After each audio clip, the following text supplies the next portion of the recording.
The wood of the bottom step did not just creak when I touched it, it sighed.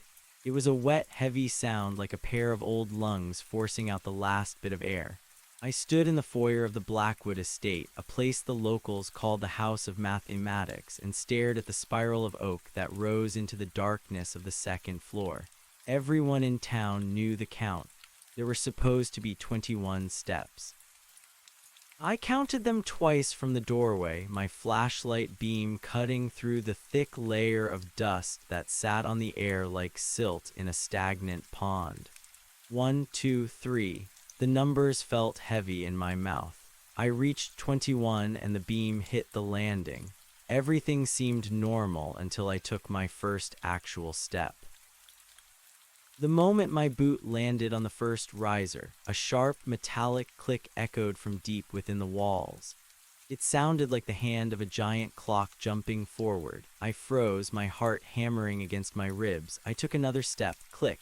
The sound was rhythmic and precise. I climbed slowly, counting under my breath to match the mechanical noise. When I reached what should have been the top, my foot met thin air. I stumbled, the flashlight swinging wildly, and realized the landing was further away than it had been 30 seconds ago. I looked down at my feet. I was standing on step 21, but there was another one above it.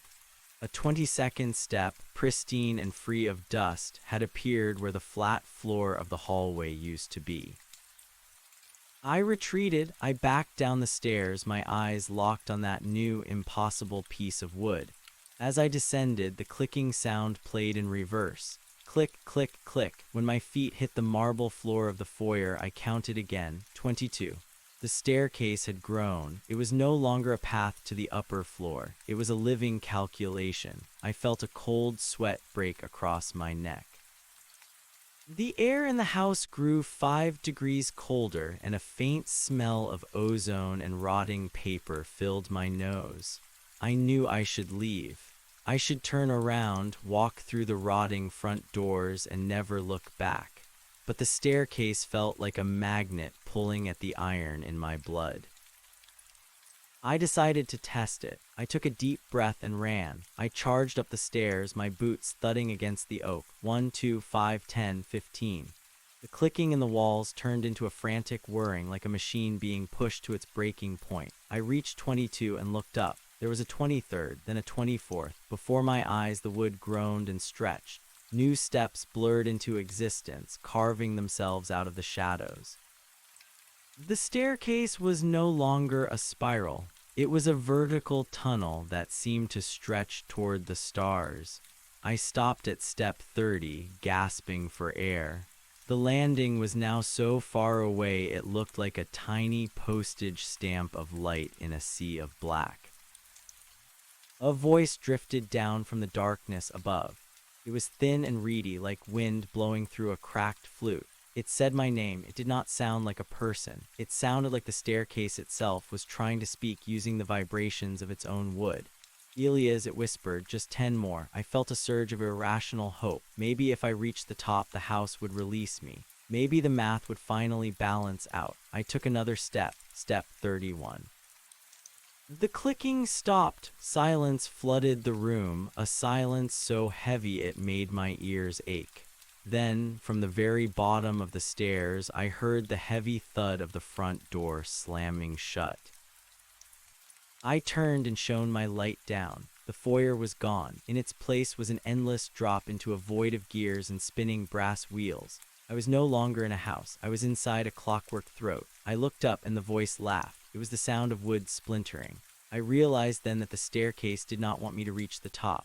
It wanted me to keep climbing until I forgot how to stop. I gripped the railing, which felt warm and soft like human skin. Every time I shifted my weight, the count increased. 32, 33. The steps behind me began to dissolve into gray mist, leaving me stranded on a floating island of wood. The logic of the world had broken. I remembered my grandfather telling me that some things in this world are built on mistakes, and those mistakes have to be fed. He had worked as a carpenter for the man who built this house. He told me the builder died while trying to measure the height of a shadow. Now, as I stood on the 35th step, I understood what he meant. The staircase was a hunger. It was a physical manifestation of a number that never ended. I tried to sit down to refuse the climb, but the step beneath me began to tilt. It was forcing me upward. If I did not move to the next one, I would slide off into the grinding gears below. I climbed, my legs burned with exhaustion. Step 50, step 60. The air grew thin and tasted like copper. I started to see things in the periphery of my flashlight beam. Pale, elongated shapes were clinging to the underside of the stairs above me. They looked like people, but their limbs were too long and their faces were smooth expanses of skin without eyes or mouths. They were the previous counters. They were the ones who had run out of breath before the staircase ran out of numbers. One of them shifted, its long fingers wrapping around the edge of step 72. It didn't attack, it just waited. The rhythm of the clicking returned, but it was faster now, matching the frantic pace of my heartbeat. Thump click, I was the engine driving this machine. My movement was the fuel. I tried to scream for help, but my voice was swallowed by the vastness of the shaft. I reached step 100 and stopped. The wood here was different. It was dark, almost black, and it hummed with a low frequency that made my teeth vibrate. On the riser of step 101, there was a small brass plate. I knelt down, my hands trembling, and wiped away the grime. It had my birth date engraved on it. Below the date, there was a second line of text. It was the exact time of my arrival at the house, down to the second. The staircase knew me. It had been waiting for my specific weight, my specific pace. I looked up and saw that the landing was gone entirely. There was only a spiral that went on forever, glowing with a faint, sickly green light. I heard a sound from below. It was the sound of someone else entering the house. I heard the front door creak open. I heard the first step sigh. Then I heard a voice that sounded exactly like mine call out from the bottom. Is anyone there? The terror that gripped me was cold and absolute. I was the echo, and the person below was the new reality. Or perhaps I was the reality, and the person below was the replacement. I began to climb faster, desperate to stay ahead of the version of myself that was starting at step 1. Every time the other me took a step, my own step would shudder. We were linked. If he reached me, I didn't know if I would vanish or become one of the pale things hanging from the rafters. Step 150. The walls began to shrink inward. The vast shaft was narrowing into a tight chimney of wood and gears. I had to crawl now, my shoulders scraping against the rough oak. The smell of ozone was so thick I could see it as a purple haze. The clicking in the walls was now a constant roar. It sounded like a million typewriters all hitting the same key at once. I reached a small platform. It wasn't the landing, but a tiny room built into the side of the staircase. Inside, a single candle burned on a small table. Beside the candle was a ledger. I opened it, the pages brittle and yellow. Every page was filled with columns of numbers. They were tallies of steps. I flipped to the end and saw my own name. Next to it was a blank space where the final count should be. The pen was sitting right there, waiting for me to finish the equation. I looked back at the stairs. The other me was closer now. I could see the light from his flashlight bouncing off the walls a few dozen steps below. I could hear his breathing, heavy and panicked. I realized the only way to stop the count was to write the number, but I didn't know how many steps were left. I looked at the ceiling of the small room and saw a trapdoor. I pushed it open and climbed through, expecting to find the roof. Instead, I found myself back at the bottom of the staircase, standing in the foyer of the Blackwood estate. The front door was open. The sun was setting outside, casting long orange shadows across the floor. I felt a moment of intense relief. I had escaped. I turned to walk out, but my feet wouldn't move toward the door. They moved toward the stairs. I watched, horrified, as my own body betrayed me. I reached out and touched the bottom step. It sighed. I heard a voice from deep within the house call my name. I looked up and saw a flicker of light far above me. Someone was up there looking down. I opened my mouth and asked, "Is anyone there?" As the words left my lips, the clicking in the walls began again. I took the first step. The cycle had reset, but the count remained. I wasn't the visitor anymore. I was the debt being paid. The wood beneath my feet felt less like timber and more like a parched throat, drawing the moisture from my skin. I moved with the heavy, rhythmic gait of a man under a spell, a puppet whose strings were pulled by the grinding gears behind the wallpaper. Every time my heel struck the riser, the house inhaled. 2, 3, 4. The numbers were no longer sounds I made, they were pulses in the air, vibrations that traveled up through the marrow of my bones. I looked at my hands and saw they were turning the color of old parchment, the veins tracing out lines like a map of a city that had never been built. I looked up into the throat of the spiral. The version of me that had been climbing before was gone, replaced by a lingering glow that looked like the ghost of a candle flame. I understood then that I was chasing a memory of my own terror. The staircase was a loop, a closed circuit of geometry that defied the simple laws of 3 dimensions. I reached step 21 and waited for the click. It came, but it was muffled, as if the house were wrapping itself in layers of wool. The 22nd step appeared, then the 23rd, but this time they were not made of oak. They were made of bone and brass, cold to the touch and polished to a mirror finish. As I climbed, I saw my own reflection in the risers. It was not the face I had seen in the mirror that morning. It was older, the eyes sunken and the hair white as salt. Every step I took was a year of my life being fed into the engine. I tried to stop, to plant my feet and refuse the bargain, but the house began to tilt. The foyer behind me did not just vanish this time, it folded. The floorboards curled upward like dry leaves, and the marble of the entryway dissolved into a liquid gray fog. There was no ground left to return to. There was only the ascent. By step 50, the air had the consistency of oil. It was hard to breathe, and every gasp felt like swallowing needles.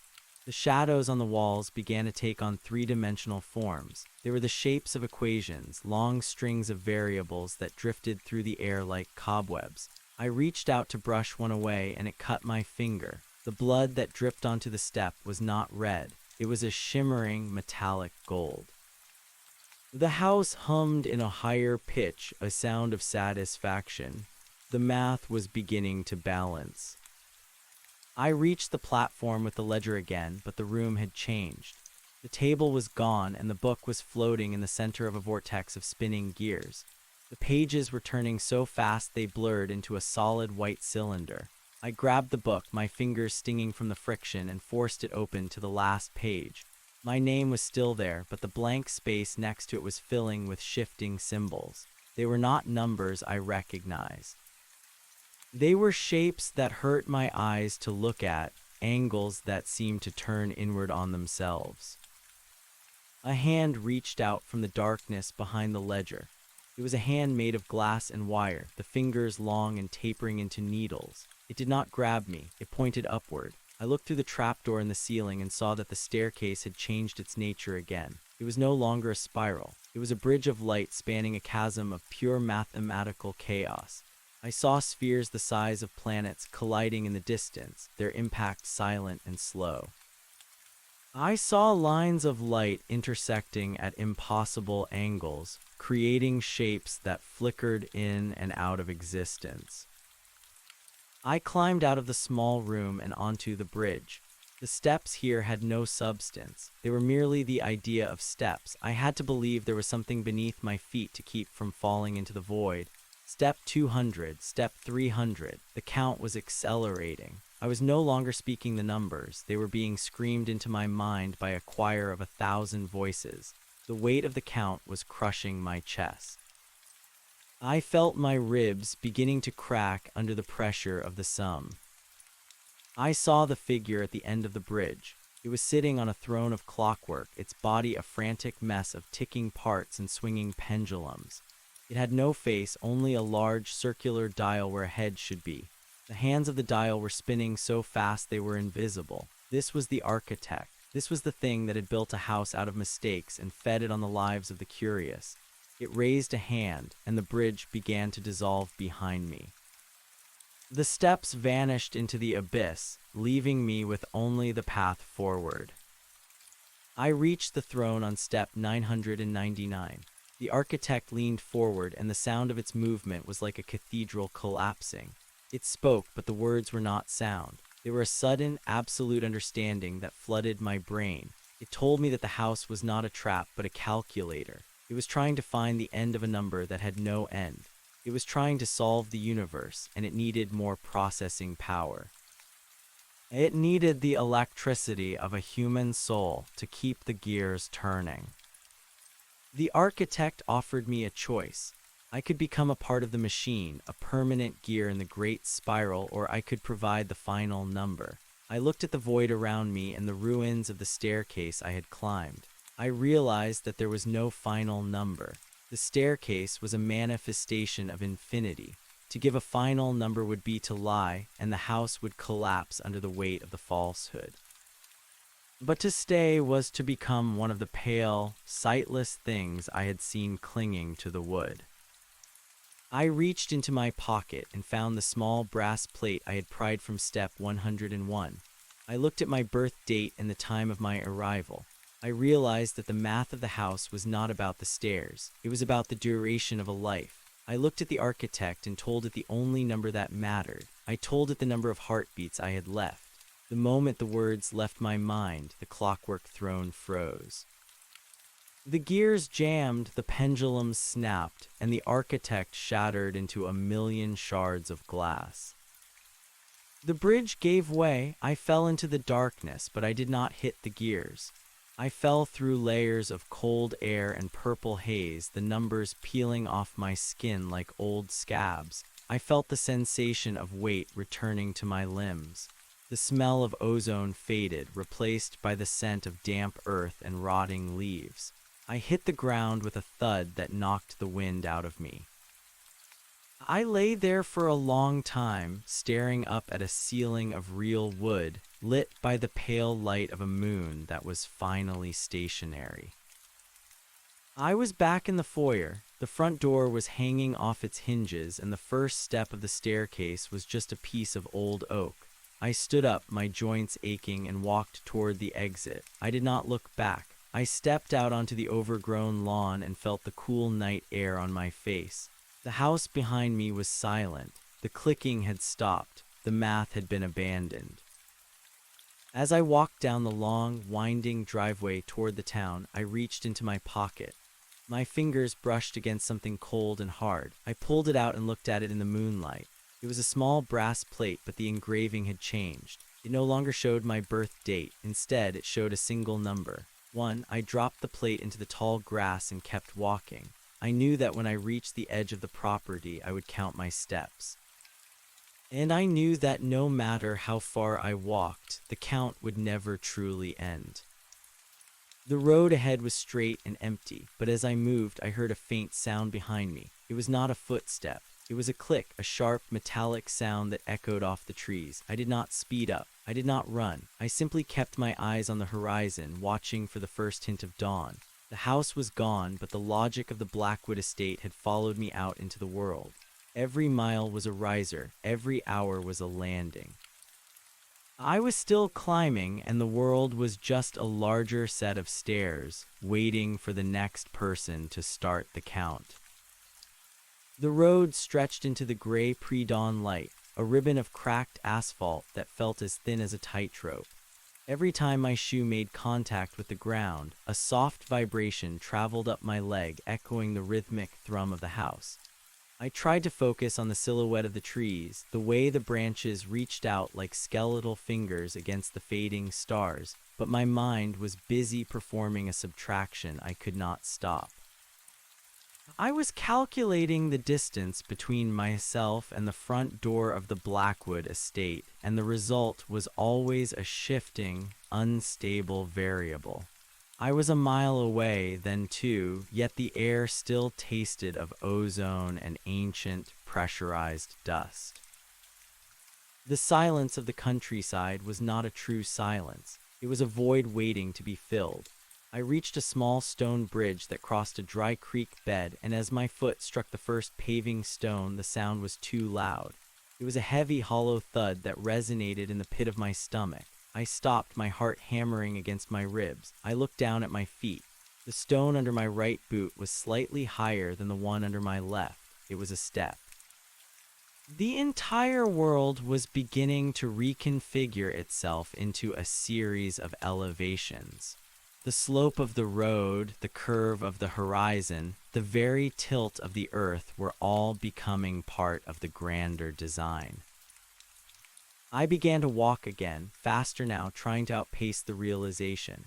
I passed a rusted mailbox, its red flag standing at a sharp angle. I counted it. 1. I passed a telephone pole, its wires humming with a low-frequency vibration that mirrored the groan of the staircase.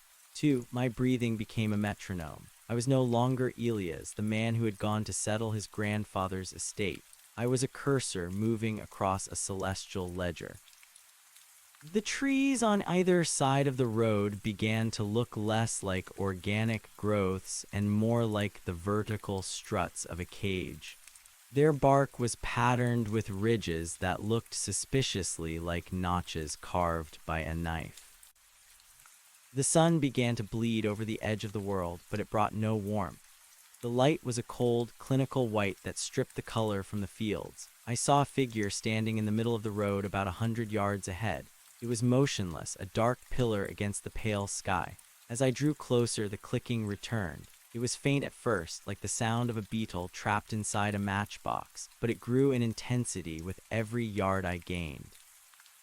The figure did not move. It was tall and thin, dressed in a suit that seemed to be made of the same dark, polished wood as the stairs. When I was 20 paces away, I stopped. The figure had no face.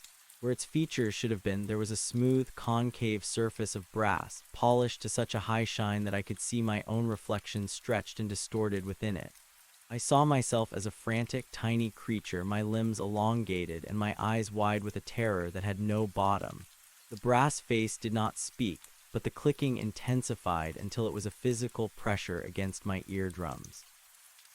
I realized this was the surveyor. This was the one who came to check the measurements when the math began to fail. I tried to step around the figure, but as I moved to the shoulder of the road, the asphalt beneath me buckled. It rose up in a sharp 90-degree angle, forming a riser. I looked back and saw the road I had just traveled was no longer a flat surface. It was a giant, sprawling staircase that led back into the mouth of the forest where the house sat waiting.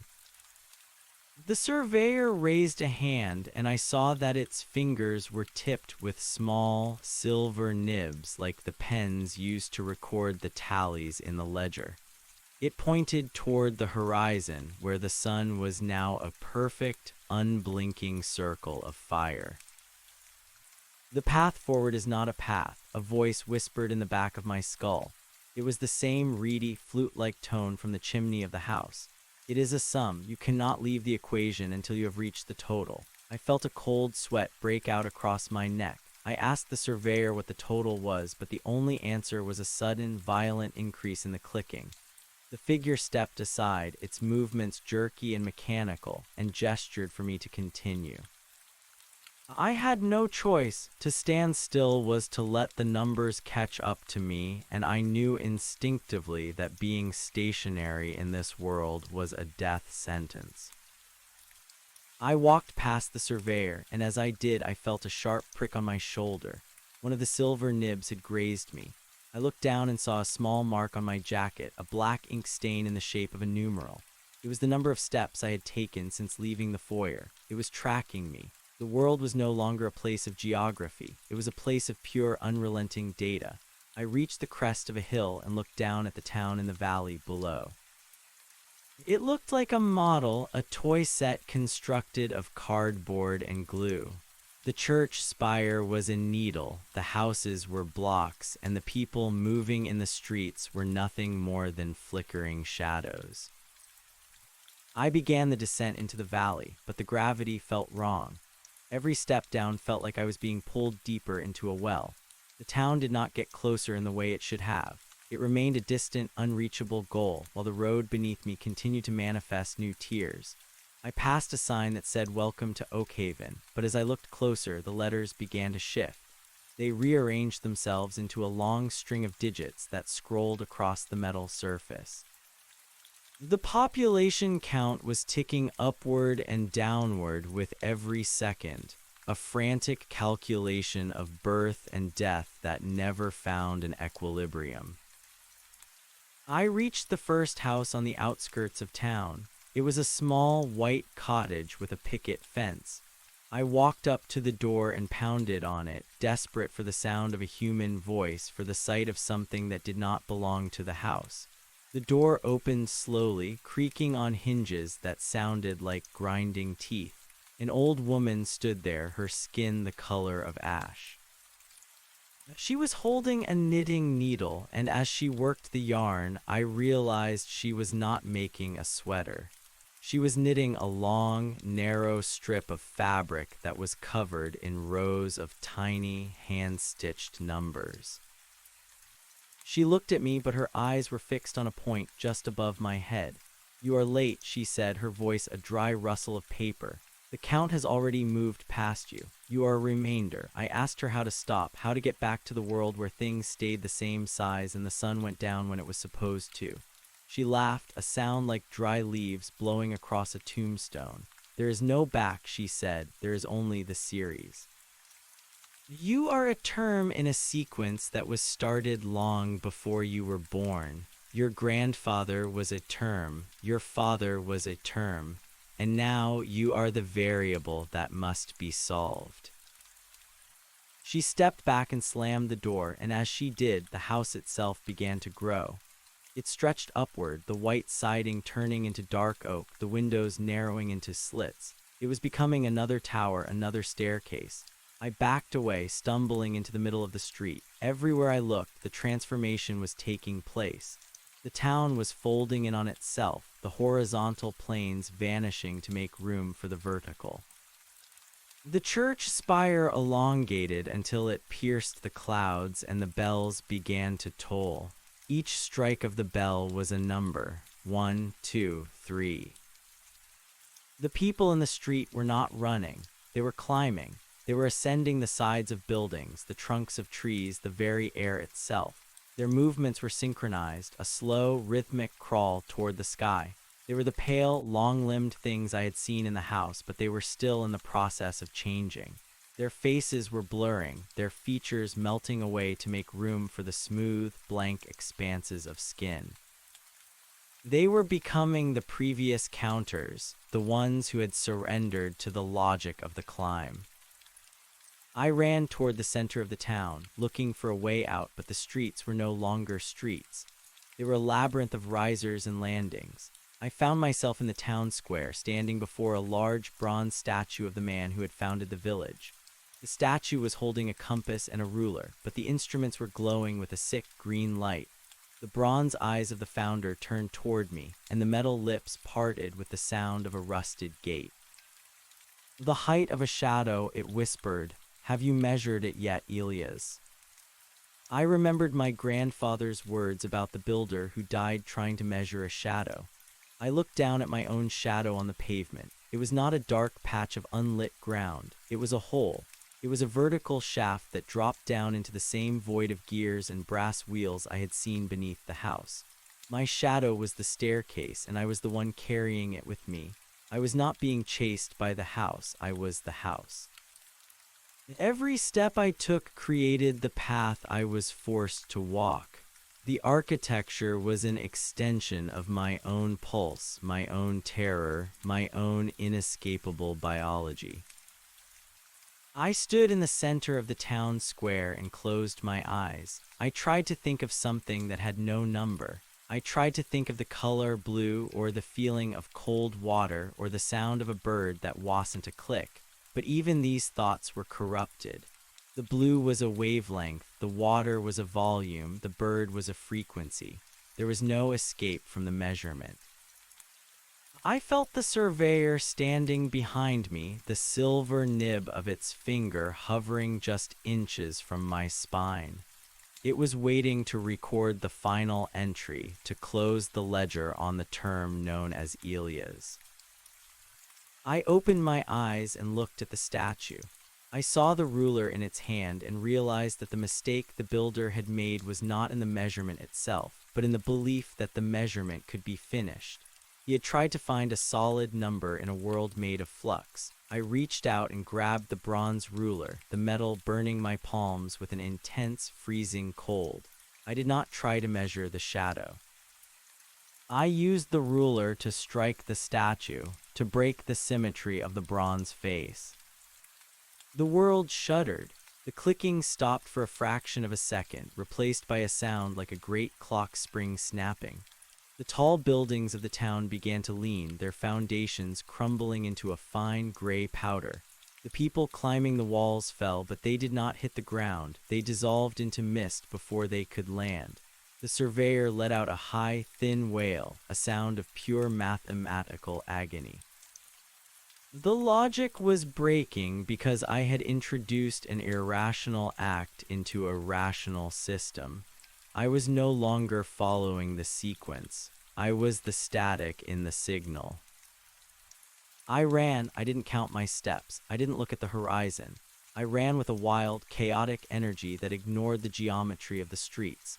I felt the world tearing behind me, the fabric of reality shredding like old lace. The staircase was trying to reassert itself, to build a new step under my feet, but I was moving too fast, too unpredictably. I jumped over fences that weren't there. I turned corners that led nowhere. I screamed words that had no meaning. I was a fever in the mind of the house, a virus that the architecture could not contain. The gray fog returned, thicker than before, swallowing the ruins of the town. I felt myself falling again, but this time there was no sensation of depth. I was falling sideways through the walls of the equations, through the gaps between the numbers. I saw the ledger one last time, floating in the mist. The pages were tearing themselves out, flying away like white birds. My name was there, but the ink was running, turning into a shapeless smear of gold. The blank space was no longer waiting to be filled. The page was being erased. I woke up face down in the dirt. The air was still and cool, smelling of pine needles and damp earth. I stayed perfectly still, listening for the clicking, but there was only the sound of a distant wind moving through the trees. I opened my eyes and saw that I was lying at the edge of a forest. Behind me was an old, overgrown road that led toward a collapsed ruin of stone and timber. It was the Blackwood estate, but it was not a grand house anymore. It was a pile of rot, a skeleton of a building that had been reclaimed by the forest decades ago. There were no gears, no brass wheels, no infinite spirals. I stood up, my body aching as if I had been crushed under a great weight. I looked at my hands. They were normal, the skin no longer the color of parchment. I checked my pockets and found them empty. The brass plate was gone. I looked at my shadow, and it was just a shadow, a dark shape cast by the rising sun. I began to walk away from the ruins toward the sound of a real road, a real highway where trucks would be moving and people would be living lives that didn't require a ledger. I reached the highway and sat on the guardrail, waiting for a car to pass. I felt a sense of peace, a quiet emptiness that was better than any total sum.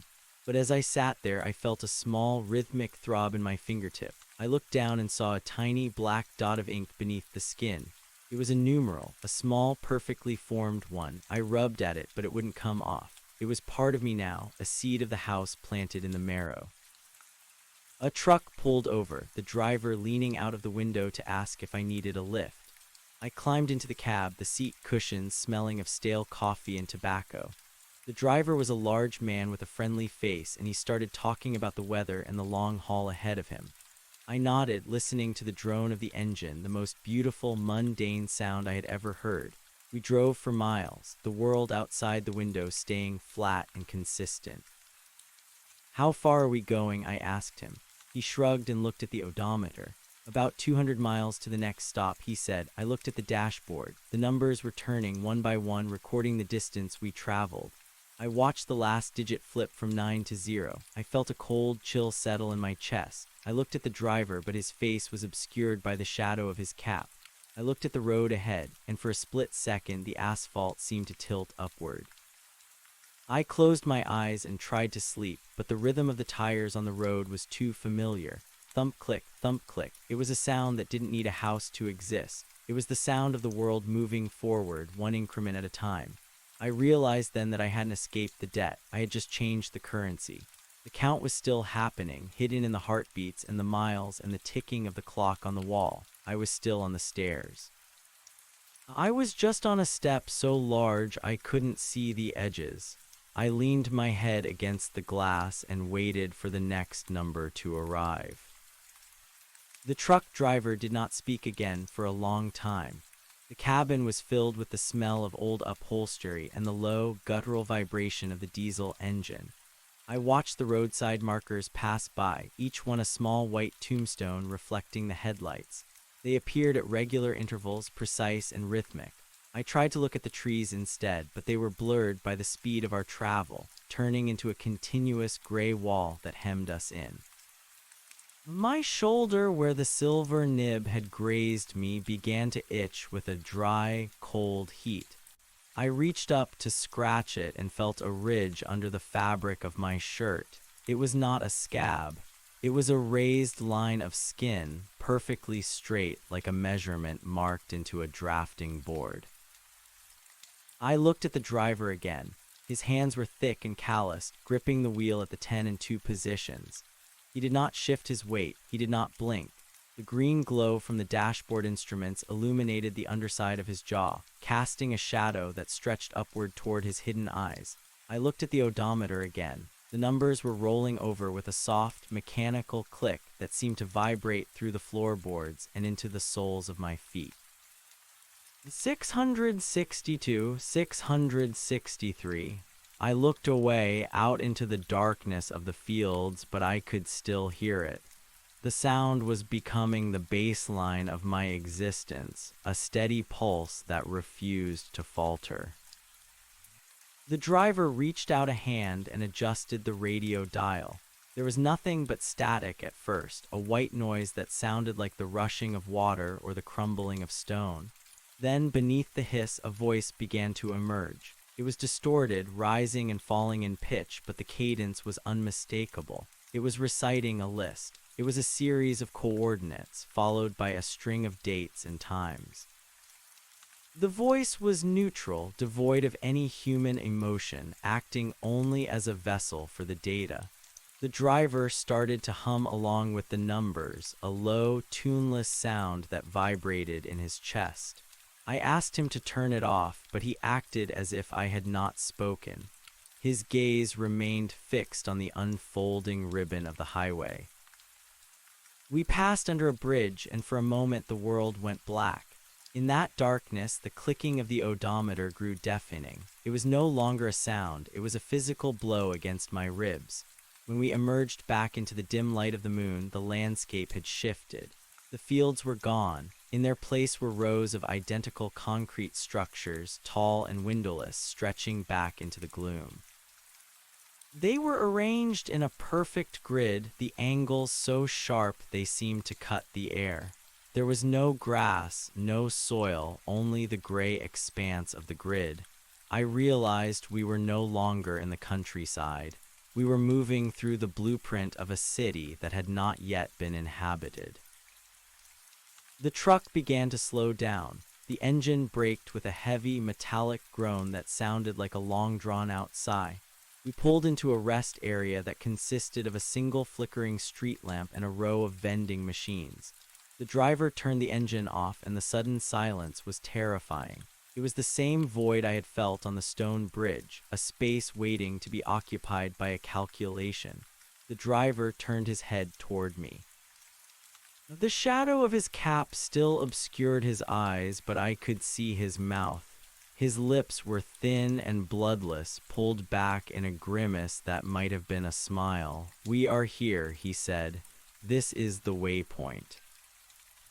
I did not want to get out, but the air inside the cab had become thick and unbreathable, tasting of copper and stale electricity. I opened the door and stepped down onto the pavement. The ground felt unnaturally level. There was no slope for drainage, no cracks in the cement, no sign of wear. I walked toward the vending machines, my footsteps echoing with a hollow, synthetic ring. The machines were filled with rows of identical white boxes. There were no labels, no brands, only a single black number printed on the front of each one. I reached into my pocket, hoping to find a coin, and my fingers brushed against something cold and hard. I pulled it out. It was a small, brass gear, its teeth sharp and polished. I dropped the gear as if it had burned me.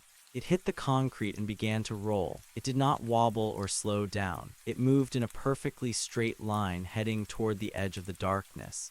I followed it, compelled by a force I could not name. The gear led me past the street lamp into the area where the light faded into gray. There, standing at the edge of the grid, was another figure. It was not the surveyor. This one was shorter, dressed in a heavy leather apron that was stained with dark, oily patches. In its hands, it held a large pair of calipers, the silver arms spanning the width of the air itself. The figure did not look at me. It was busy measuring the distance between the concrete structures. It would set the calipers, lock the screw, and then mark the ground with a piece of white chalk. Each mark was a tally. I watched as it moved with a frantic, jerky efficiency, its limbs clicking at the joints. I realized that the town of Oak Haven had not been a fluke. It was merely one stage of a larger assembly. The world was being built and dismantled simultaneously, a constant process of revision. The figure stopped and turned its head toward me. Its face was a mask of stitched leather with two glass lenses where the eyes should be. "The total is changing," the leather-faced thing said. The voice was like the grinding of stones. "You brought a remainder with you. You brought the irrationality of the ruin into the perfection of the grid." I told the thing I just wanted to go home, but as the words left my mouth, I realized I no longer knew what that meant. Home was a place of soft edges and forgotten details, a place that could not exist in a world governed by the ledger. The figure gestured with its calipers toward the horizon. "There is no home in a sequence," it said. "There is only the next term. You are the bridge between what was measured and what is yet to be counted." I turned to run back to the truck, but the rest area was gone. The street lamp, the vending machines, and the driver had vanished into the gray mist. There was only the grid, stretching out in every direction, and the sound of the calipers clicking as the figure resumed its work. I began to walk, trying to maintain a straight line, but the concrete beneath my feet started to vibrate. The structures around me began to grow, their walls rising higher and higher until they blocked out the stars. They were not buildings anymore. They were the teeth of a giant gear, and I was standing on the rim of a wheel so vast it encompassed the entire world. The motion was slow at first, a gradual tilting of the horizon. Then the acceleration took over. I was pulled forward by a gravity that felt like a magnetic tug on the iron in my blood. I saw other figures now, hundreds of them, scattered across the grid. They were all working, measuring, marking, and counting.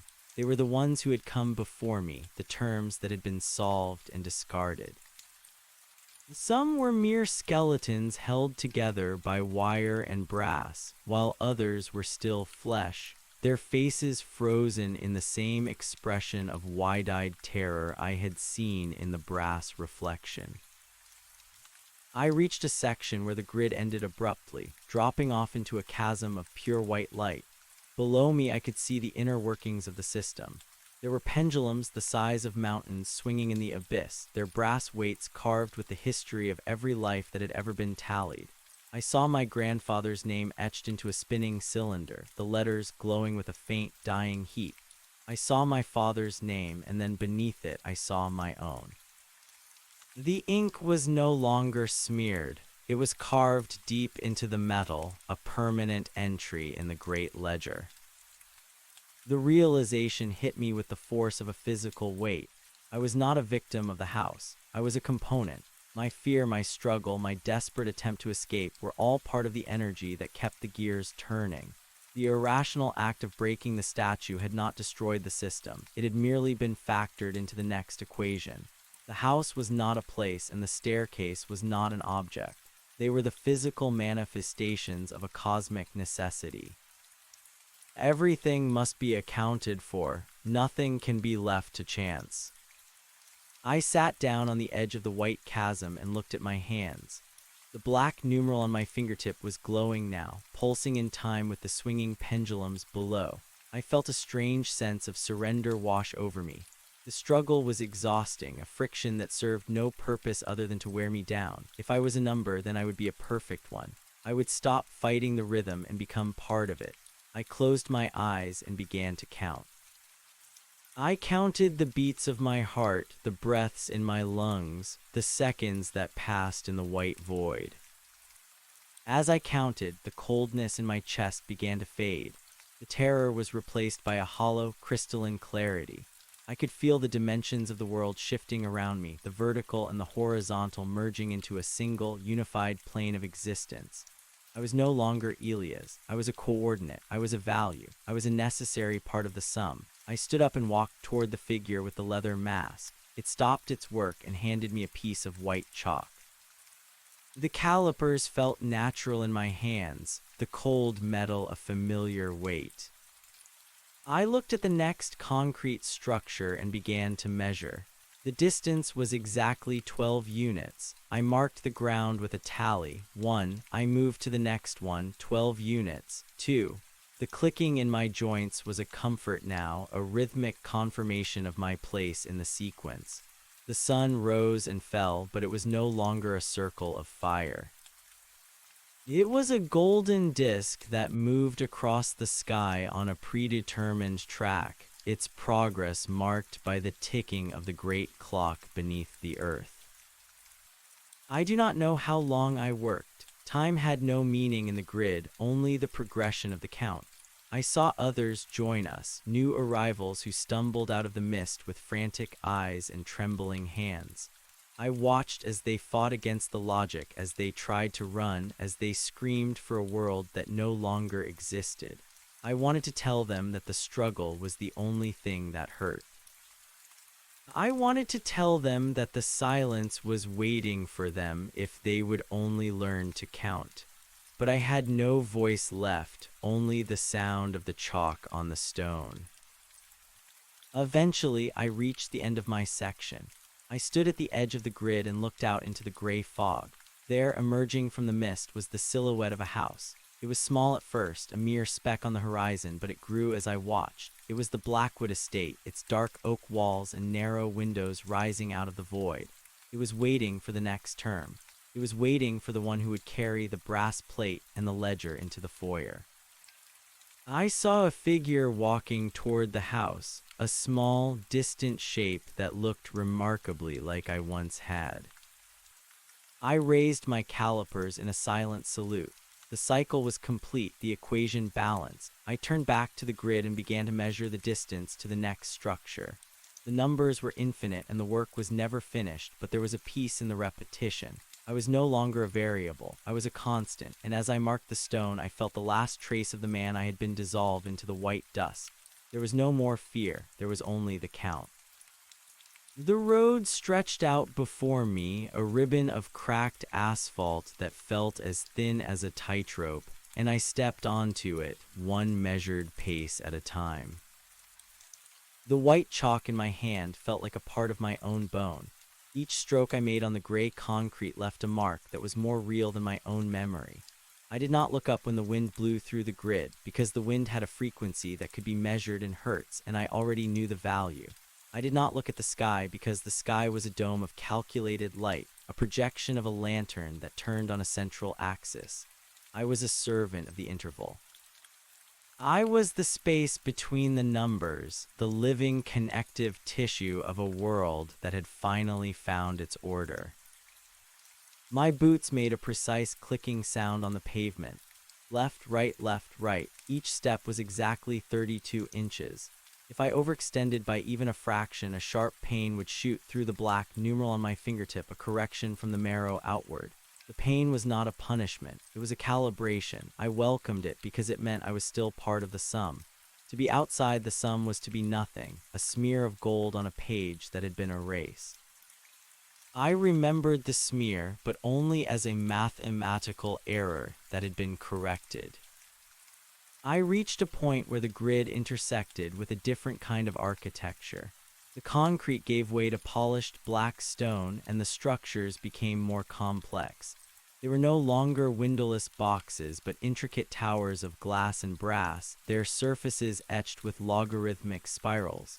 I saw other workers here, their leather aprons stained with the oil of 1,000 years. They did not speak.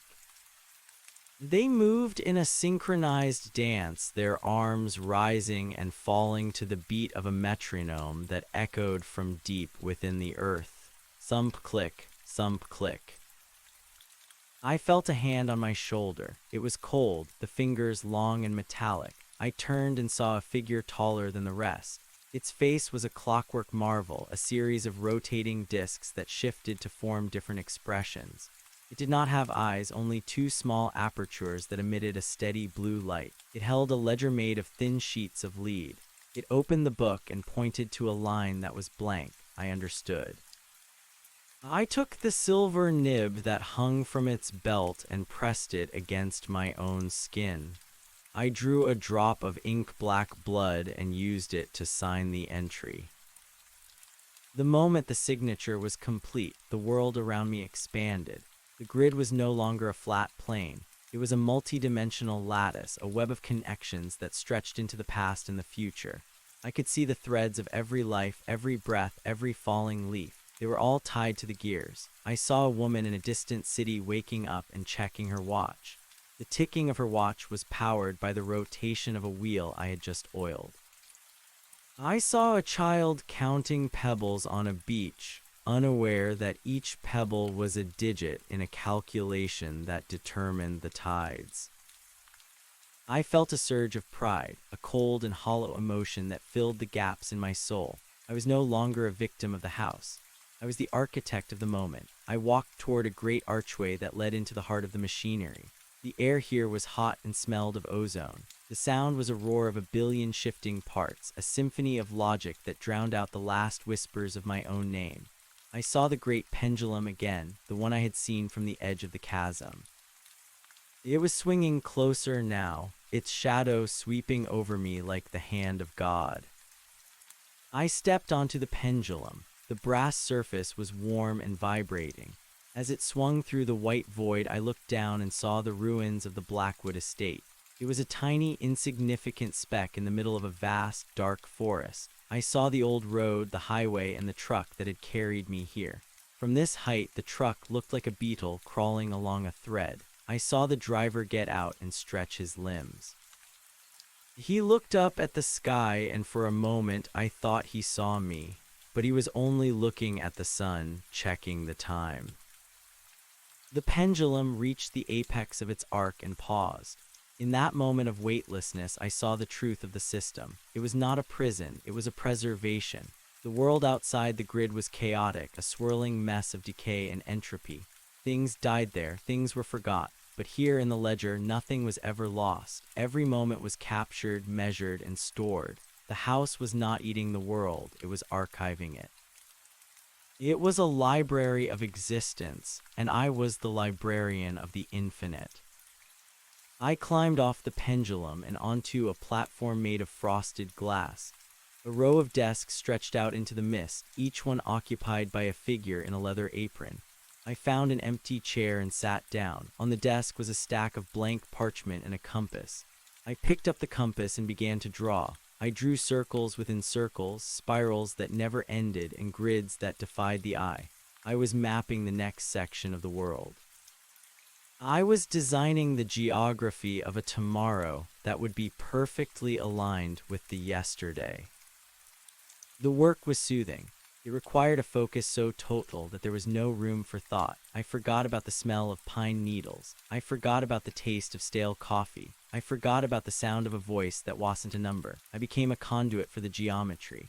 My hands moved with a grace that was not my own, guided by the invisible lines of force that pulsed through the glass floor. I was a part of the great work, a single stitch in a tapestry of iron and ink. A bell rang in the distance. It was a pure, crystalline tone that signaled the end of the shift. I stood up and joined the line of workers as we moved toward the sleeping quarters. The rooms were identical, small cells of white stone with a single bed and a wash basin. I lay down on the hard mattress and closed my eyes. I did not dream. Dreams were irrational, a waste of cognitive energy. Instead, I processed the data of the day, sorting the measurements and filing the tallies into the compartments of my mind.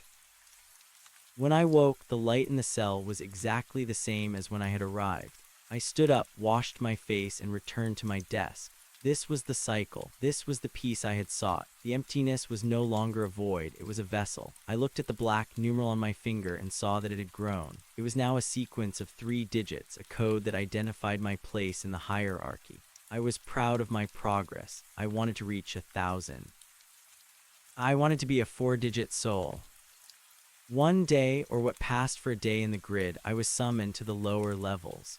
The taller figure with the clockwork face met me at the elevator. It led me down into the roots of the world where the gears were as large as cities. We walked along a catwalk that overlooked a river of molten brass. The heat was intense, but I did not sweat. My skin had become tough and parchment-like again, a durable casing for the logic within. The figure pointed to a massive hinge that was grinding with a harsh, discordant sound. "There is a friction here," the figure said. Its voice was a vibration in the air, a series of pulses that translated directly into my brain. "A variable has become stuck. You must remove it." It handed me a long iron pry bar and gestured toward the hinge. I climbed down a ladder and stood on a ledge overlooking the river of metal. I saw the problem. A small object was wedged between the teeth of the gear. It was a silver locket, tarnished and dented. It was a relic of the world outside, a piece of sentiment that had survived the transition. I reached out with the pry bar and jammed it into the gap. I pushed with all my strength, my mechanical joints clicking with the effort. The gear groaned and shuddered. The locket resisted, a stubborn knot of memory in the middle of the machine. I leaned into the bar, my feet slipping on the oily ledge. For a second, an image flashed in my mind. A face. A name, a woman standing in a garden, laughing as the sun set. The image was bright and painful, a spark of fire in the cool gray of my existence. I pushed harder. I did not want the image. I did not want the name. I wanted the gear to turn. I wanted the friction to stop. With a sudden, violent snap, the locket crushed into 1,000 pieces. The fragments fell into the molten brass and were consumed instantly. The gear lurched forward, its teeth meshing perfectly once again. The discordant sound vanished, replaced by the smooth, rhythmic hum of the system. I stood back, breathing heavily, my heart beating in a perfect 4/4 time. The clockwork figure nodded in approval. "You have eliminated the error," it said. "The sum is once again whole." I climbed back up the ladder and returned the pry bar. I felt a sense of relief, but also a lingering shadow of something I could not name. The image of the woman in the garden was gone, but the space where it had been felt cold. I touched my chest, expecting to feel the ridge of the scar, but there was nothing there. My skin was smooth and unmarked, except for the numbers that were slowly spreading across my palms. As I walked back to my desk, I passed a window that looked out onto the void. I saw a new house being built on a distant ridge. It was a replica of the one I had left, but it was better. It was made of stone that would never rot and timber that would never warp. It was a house of pure mathematics, a sanctuary for the ones who were tired of the chaos. I saw a man standing on the porch holding a ledger in his hands. He looked happy. He looked like he had finally found the answer to a question he had been asking his whole life. I sat down at my desk and picked up my compass. I had a new section to map, a new territory to bring into the fold. The numbers were calling to me, a low hum that vibrated in the marrow of my bones. I began to draw, the lines sharp and clean on the parchment. I was no longer afraid of the stairs. I was the one who built them. I was the one who counted the steps. And as the ink flowed from the silver nib, I knew that I would never have to leave again. The world was a ledger, and I was the final entry. The work continued, and the grid expanded. We moved across the gray expanse like a slow, deliberate tide, turning the formless mist into structured reality. We built bridges over nothingness and towers that reached for the calculated stars. We were the pioneers of the absolute. Sometimes I would see the surveyor in the distance, his long coat fluttering in the wind. He was always moving, always measuring, his transit leveled toward a horizon that we were creating as we went. He was the scout, and we were the settlers. One evening, as I was filing my reports, I found a small scrap of paper tucked into the back of my ledger. It was yellowed and brittle, with a few words written in a shaky human hand.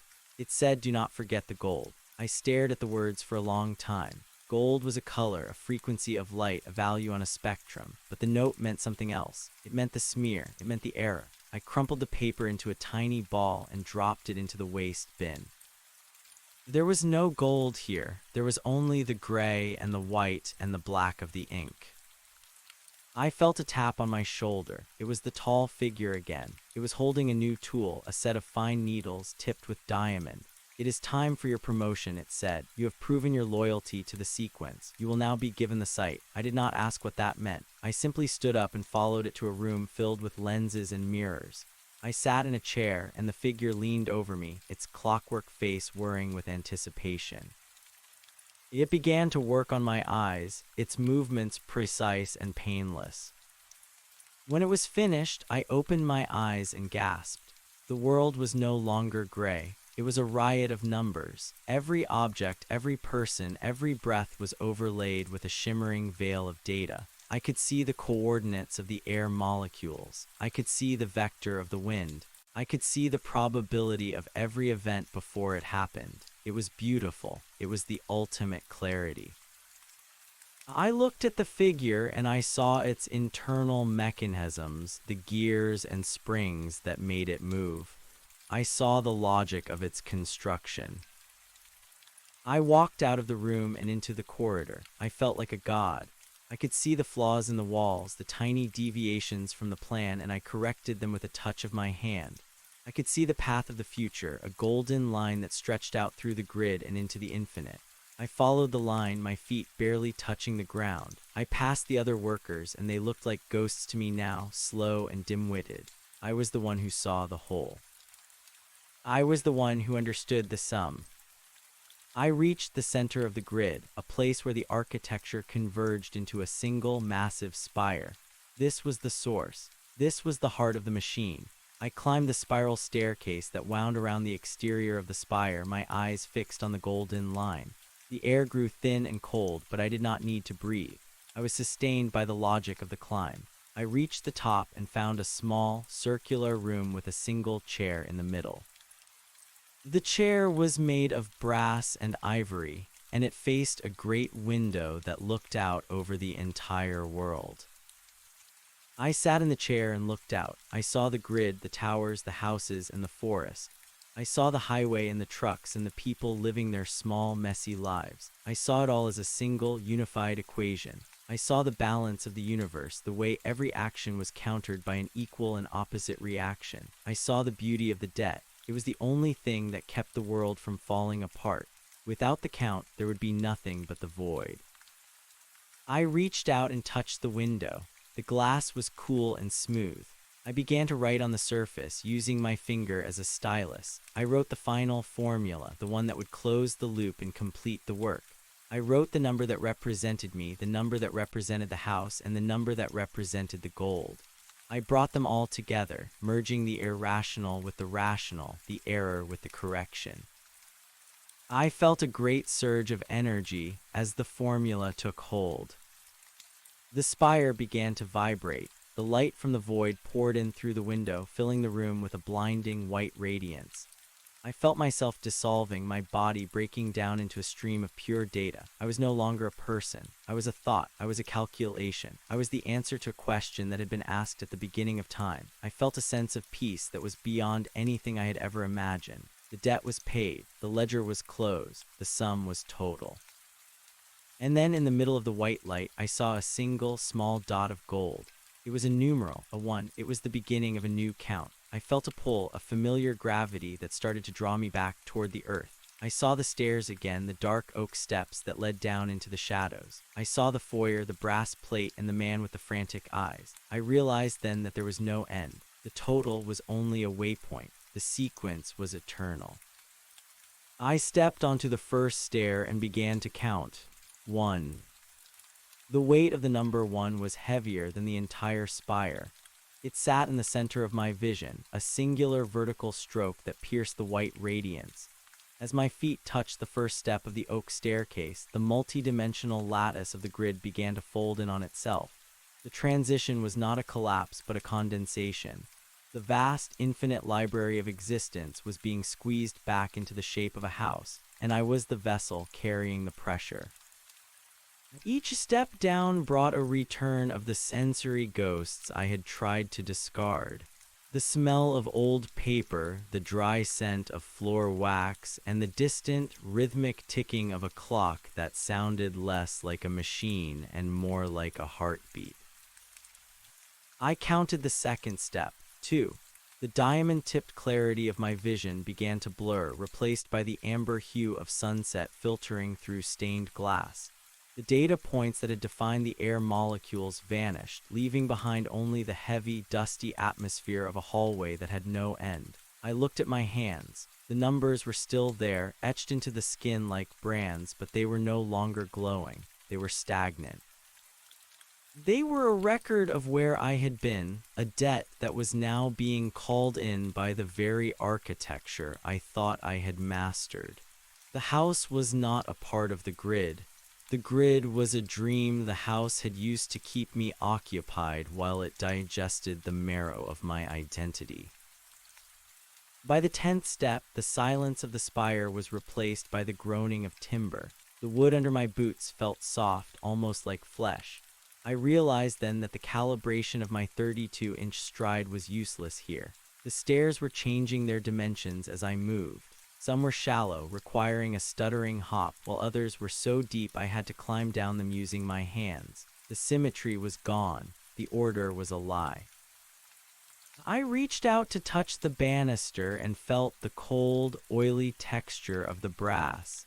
It was the same brass from the river in the lower levels, but here it was shaped into the likeness of screaming faces and tangled vines. The house was mocking the geometry I had served. I reached a landing and stopped. The air was thick with the smell of pine needles and ozone, a clashing of the world I had lost and the world I had helped build. In the center of the landing stood a mirror with a frame made of calcified bone.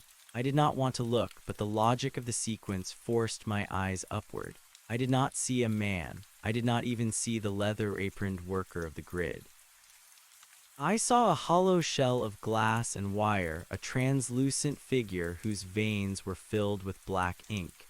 Inside my chest, where a heart should have been, a small gold gear turned with a frantic, uneven wobble. It was the locket. It had not been destroyed. It had been integrated. The friction I had felt in the machinery was not an external error. It was me. A door at the end of the landing swung open. There was no wind to move it, only the inevitability of the next number. I walked toward it, my boots making a dull thud instead of a precise click. The floorboards were covered in a fine layer of gray ash. As I crossed the threshold, I found myself back in the study. The walls were lined with ledgers, thousands of them, their spines cracked and bleeding dust.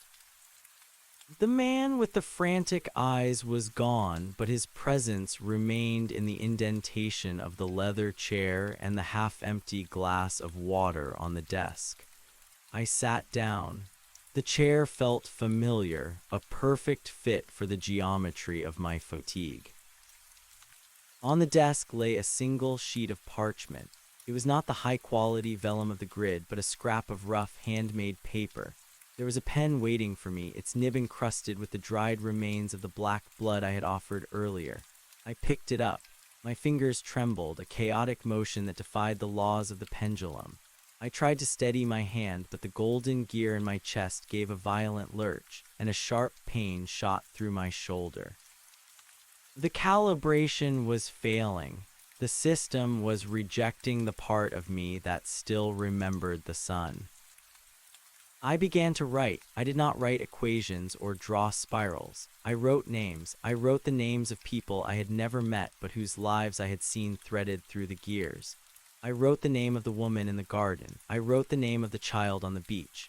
As each name left my mind and settled onto the paper, a piece of the house vanished. A brick would dissolve into mist. A floorboard would turn back into a branch. I realized that the house was built of forgotten things, and by remembering them, I was unmaking the prison. The black ink on the page began to glow with a faint golden light. It was the smear. It was the beautiful, irrational error that the grid could never account for. The tall figure with the clockwork face appeared in the doorway. Its rotating discs were spinning so fast they blurred into a silver halo. It did not speak, but the vibration in the air was one of pure terror. It reached out a metallic hand to stop me, but as its fingers touched the edge of the desk, they began to rust. The logic of the house could not survive the presence of a singular, unmeasured truth. I looked into the blue apertures of its eyes and saw the reflection of the spire. It was crumbling. The great pendulum had snapped, and the white void was being flooded with the messy, colorful chaos of the real world. "I am not a servant," I whispered.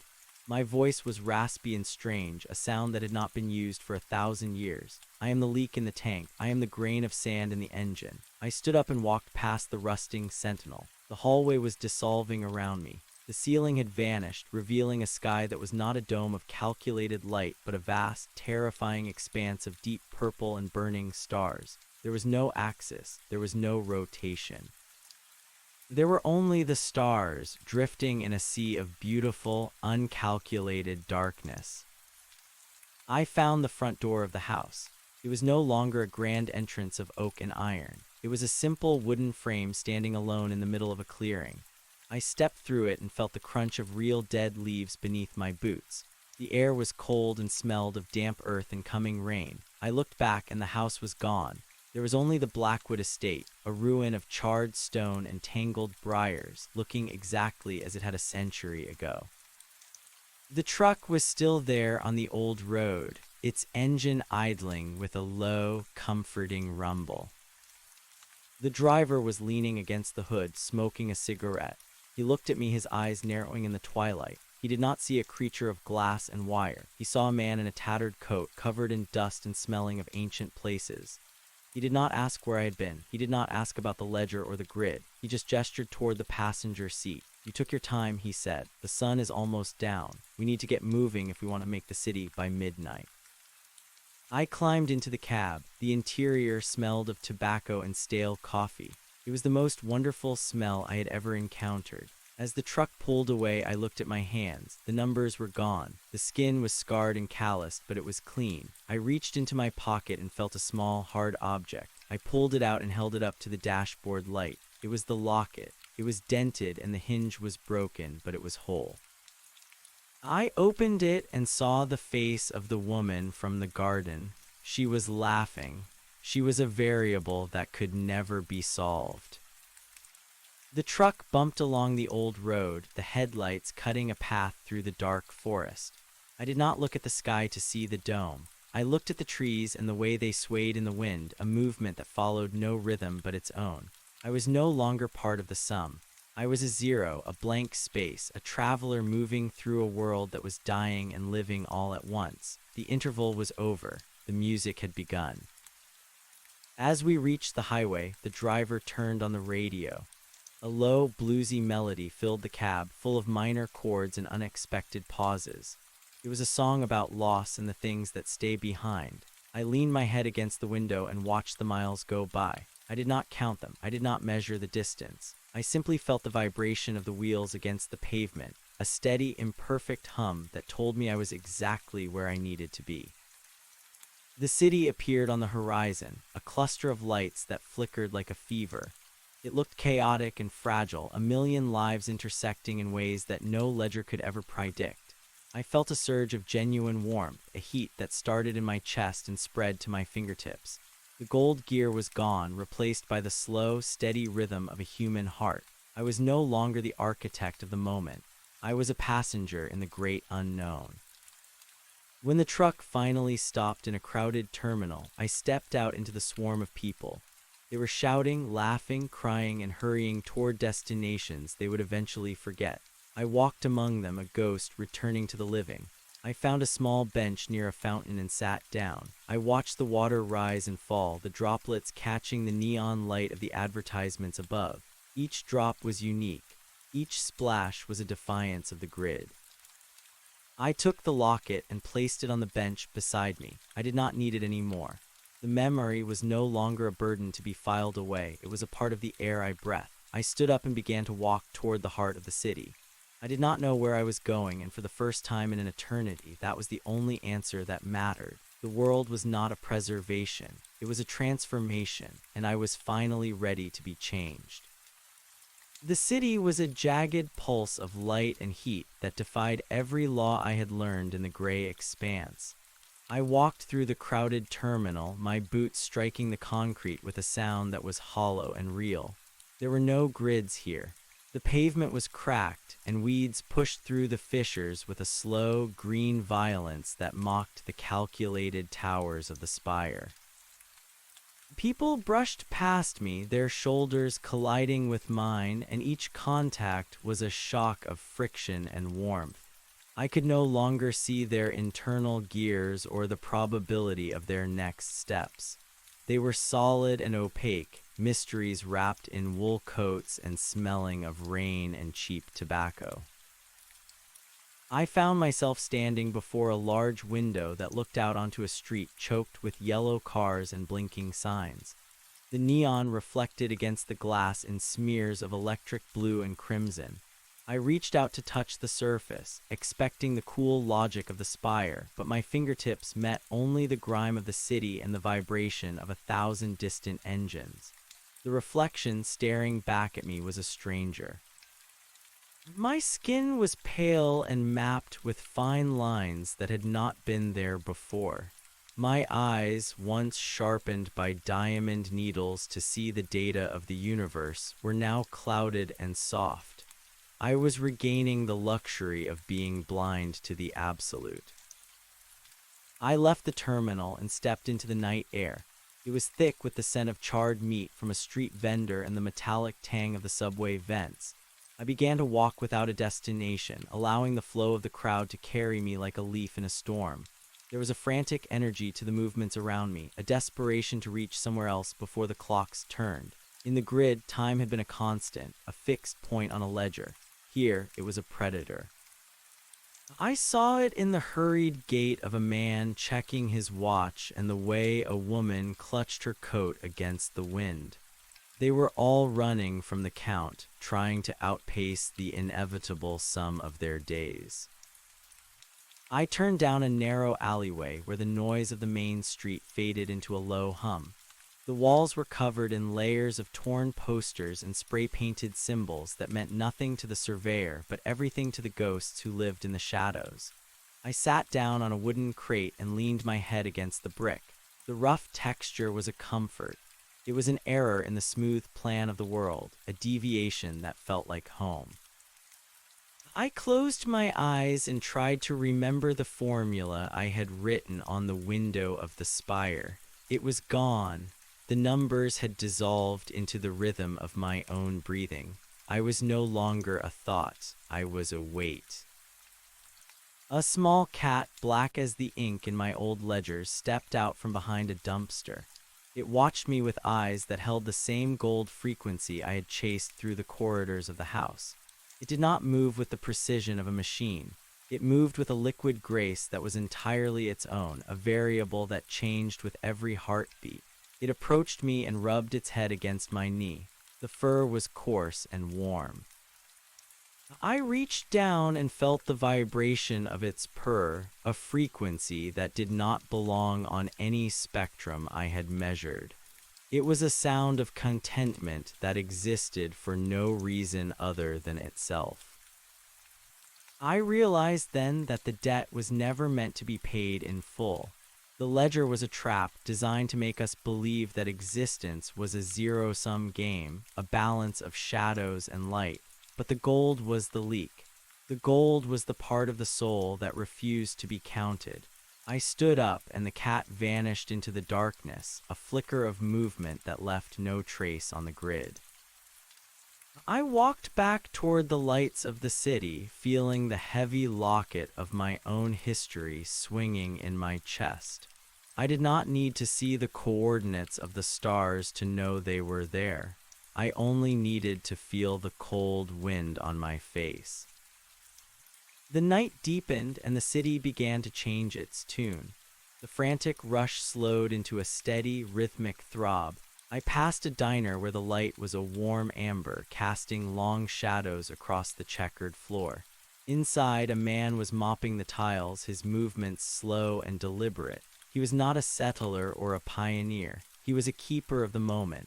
I stood at the window and watched him work. He was erasing the footprints of the day, preparing the ground for a tomorrow that had not yet been calculated. He looked up and saw me, and for a second we shared a silence that was deeper than any ocean. He gave a small nod, a recognition of a fellow traveler, and went back to his task. I continued walking until I reached a bridge that spanned a wide, dark river. The water below was a churning mass of ink, reflecting the lights of the skyscrapers like fallen stars. I leaned over the railing and watched the current. It was a force that did not care for geometry or sequence. It simply flowed, carrying the debris of the city toward a sea that was too vast to be measured. I took a deep breath, filling my lungs with the damp, heavy air. My body felt heavy, anchored to the earth by the simple gravity of being alive. The promotion the tall figure had offered was a lie. True sight was not seeing the data, it was seeing the mystery. I reached into my pocket and found a single coin, a piece of silver that felt cold and solid. I flipped it into the air, watching it spin and catch the light before it disappeared into the dark water below. I did not wait to hear the splash. I did not need to know where it landed. The act was enough. The sequence was broken, and in its place was a silence that was not empty, but full of everything that had ever been forgotten. I turned away from the river and started toward the center of the city, where the lights were brightest and the noise was loudest. I was no longer the final entry. I was a new page, blank and waiting for a hand that did not know how to count. The city stretched out before me, a beautiful, messy, irrational masterpiece that was constantly unmaking itself.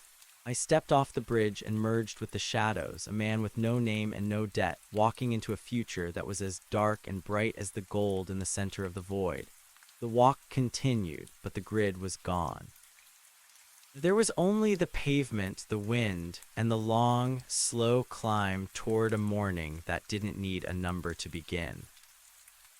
The city was a jagged pulse of light and heat that defied every law I had learned in the gray expanse. I walked through the crowded terminal, my boots striking the concrete with a sound that was hollow and real. There were no grids here. The pavement was cracked, and weeds pushed through the fissures with a slow, green violence that mocked the calculated towers of the spire. People brushed past me, their shoulders colliding with mine, and each contact was a shock of friction and warmth. I could no longer see their internal gears or the probability of their next steps. They were solid and opaque, mysteries wrapped in wool coats and smelling of rain and cheap tobacco. I found myself standing before a large window that looked out onto a street choked with yellow cars and blinking signs. The neon reflected against the glass in smears of electric blue and crimson. I reached out to touch the surface, expecting the cool logic of the spire, but my fingertips met only the grime of the city and the vibration of 1,000 distant engines. The reflection staring back at me was a stranger.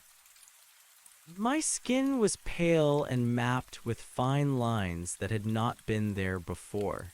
My eyes, once sharpened by diamond needles to see the data of the universe, were now clouded and soft. I was regaining the luxury of being blind to the absolute. I left the terminal and stepped into the night air. It was thick with the scent of charred meat from a street vendor and the metallic tang of the subway vents. I began to walk without a destination, allowing the flow of the crowd to carry me like a leaf in a storm. There was a frantic energy to the movements around me, a desperation to reach somewhere else before the clocks turned. In the grid, time had been a constant, a fixed point on a ledger. Here, it was a predator. I saw it in the hurried gait of a man checking his watch and the way a woman clutched her coat against the wind. They were all running from the count, trying to outpace the inevitable sum of their days. I turned down a narrow alleyway where the noise of the main street faded into a low hum. The walls were covered in layers of torn posters and spray-painted symbols that meant nothing to the surveyor but everything to the ghosts who lived in the shadows. I sat down on a wooden crate and leaned my head against the brick. The rough texture was a comfort. It was an error in the smooth plan of the world, a deviation that felt like home.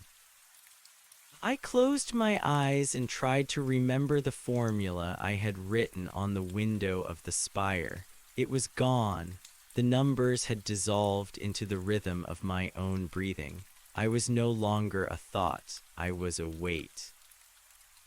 A small cat, black as the ink in my old ledgers, stepped out from behind a dumpster. It watched me with eyes that held the same gold frequency I had chased through the corridors of the house. It did not move with the precision of a machine. It moved with a liquid grace that was entirely its own, a variable that changed with every heartbeat. It approached me and rubbed its head against my knee. The fur was coarse and warm. I reached down and felt the vibration of its purr, a frequency that did not belong on any spectrum I had measured. It was a sound of contentment that existed for no reason other than itself.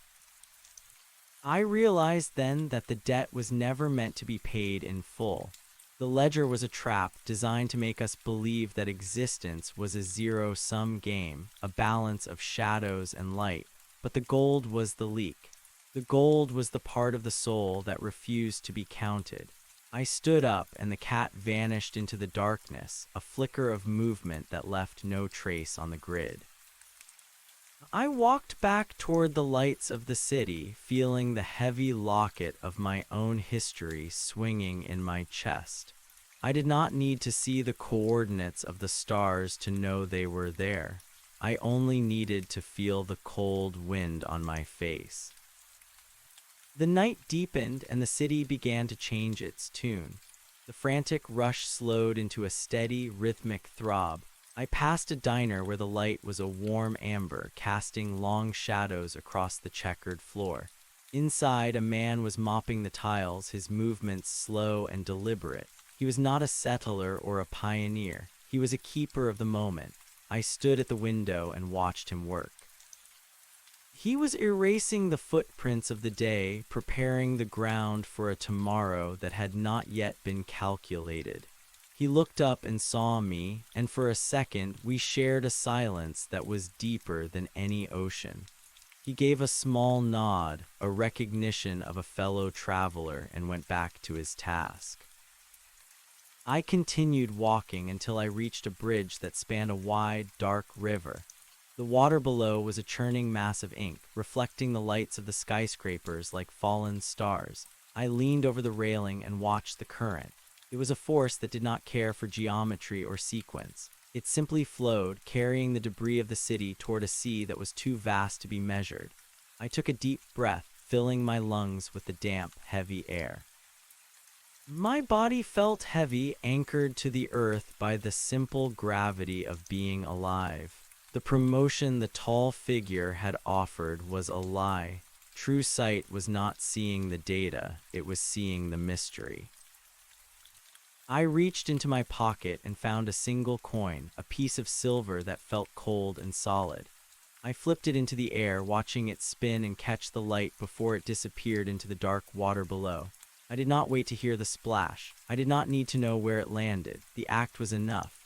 The sequence was broken, and in its place was a silence that was not empty, but full of everything that had ever been forgotten.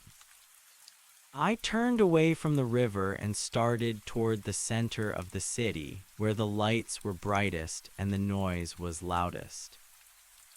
I was no longer the final entry.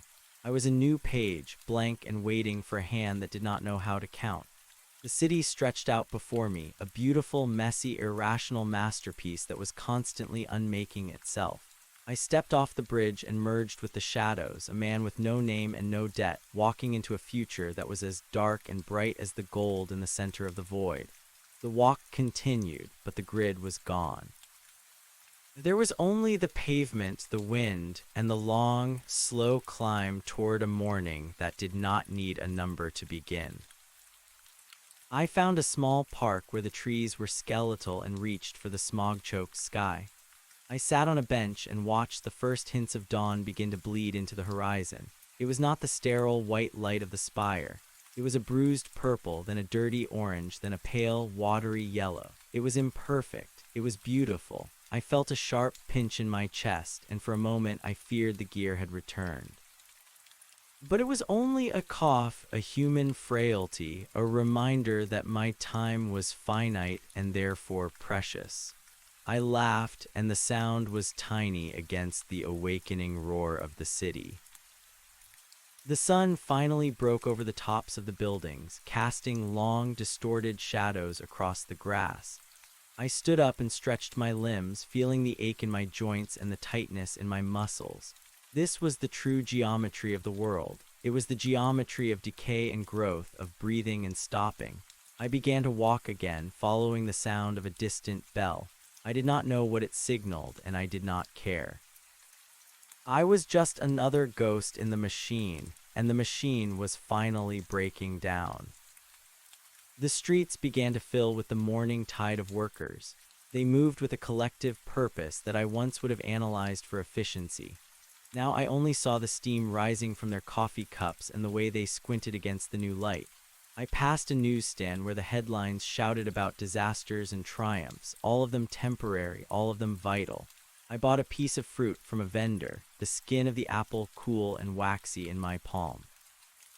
When I bit into it, the tart sweetness was an explosion of sensory data that required no ledger. It was just an apple. It was everything. I walked until my legs grew heavy and my mind grew quiet.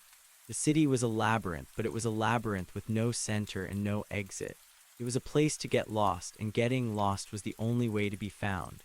I found a small library, its stone steps worn down by a century of footsteps. I went inside, the air smelling of old paper and silence. I walked past the rows of books, their titles a jumble of languages and ideas. I did not look for the ledgers. I looked for the stories. I found a chair in a corner and opened a volume at random. The words were a song, a chaotic arrangement of letters that built worlds out of nothing. As I read, the last of the ink in my veins seemed to dry up. The coldness that had defined my existence for so long was replaced by a slow, steady warmth. I was no longer a servant of the grid. I was a witness to the error. I stayed in the library until the light began to fade again, watching the dust motes dance in the shafts of sun. They moved in a random, beautiful swarm, a cloud of variables that no equation could ever capture. I smiled, and for the first time in 100 years, I felt the weight of my own soul. It was heavy, and it was mine. I left the library and walked back out into the twilight. The city was glowing again, a forest of neon and steel. I did not look for the spire. I knew it was gone, dissolved back into the dreams of the house. I was the only thing that remained, a grain of sand that had survived the engine. I walked into the heart of the crowd, my footsteps lost in the noise, my face just one of a million. I was free. I was small. I was alive. And as the first stars began to blink through the haze, I realized that the only true measurement of a life was the distance between one heartbeat and the next. The interval was over. The music had begun, and I was finally part of the song. The morning grew older, and the shadows beneath the elevated train tracks began to retreat into the oily puddles that mirrored the iron beams above. I found myself standing in front of a flower shop where the proprietor was dragging heavy plastic buckets onto the sidewalk. The scent was an assault of wet earth and crushed stems, a green fragrance so sharp it felt like a needle stitching me back into the physical world. I watched a single petal fall from a bruised lily. It drifted through the air, caught in the exhaust of a passing bus, and landed on the toe of my boot. In the spire, such a thing would have been a deviation to be corrected. Here, it was a gift. I did not brush it off. I carried that small, dying piece of color with me as I turned the corner, walking deeper into the belly of the residential district where the brickwork was stained by decades of soot. The buildings here leaned toward one another like tired giants sharing secrets. Laundry hung from rusted fire escapes, snapping in the wind like the sails of a ghost ship. I heard the muffled sound of a radio playing a song with a broken beat, a melody that stumbled and caught itself before falling again. It was the sound of human error, and it was more beautiful than any perfect chord I had ever archived. I realized that the tall figure and the grid had offered me eternity, but they had forgotten to mention that eternity is a desert. It is a place where nothing ever ends because nothing ever truly begins. To be mortal was to be a firework, a brief and violent flash against the dark that meant everything precisely because it was fleeting. I stopped at a small park where the benches were peeling and the fountain had long ago run dry. A group of children were playing a game with a ball that had lost most of its air. They ran with a frantic, uncoordinated joy, their shouts echoing off the surrounding tenements. I sat on the edge of the fountain and watched them. They did not care about the trajectory of the ball or the probability of a goal. They only cared about the friction of the pavement under their sneakers and the burning in their lungs. One of them, a girl with tangled hair and a bright red sweater, tripped and fell. She sat on the ground for a moment, looking at her scraped palm. I held my breath, waiting for the logic of the system to intervene, for some force to measure her pain and assign it a value. But there was only the wind and the distant hum of traffic. She wiped her hand on her sweater, stood up, and began to run again. The wound was just a part of the day. I felt a sudden, sharp hunger. It was a sensation I had almost forgot, a hollow ache in the center of my being that demanded to be filled. I walked to a nearby corner store where the windows were plastered with faded advertisements for cigarettes and soda. Inside, the air was cool and smelled of floor wax and overripe bananas. I picked up a loaf of bread and a small carton of milk. The clerk was a young man with heavy dark circles under his eyes and a tattoo of a bird on his neck.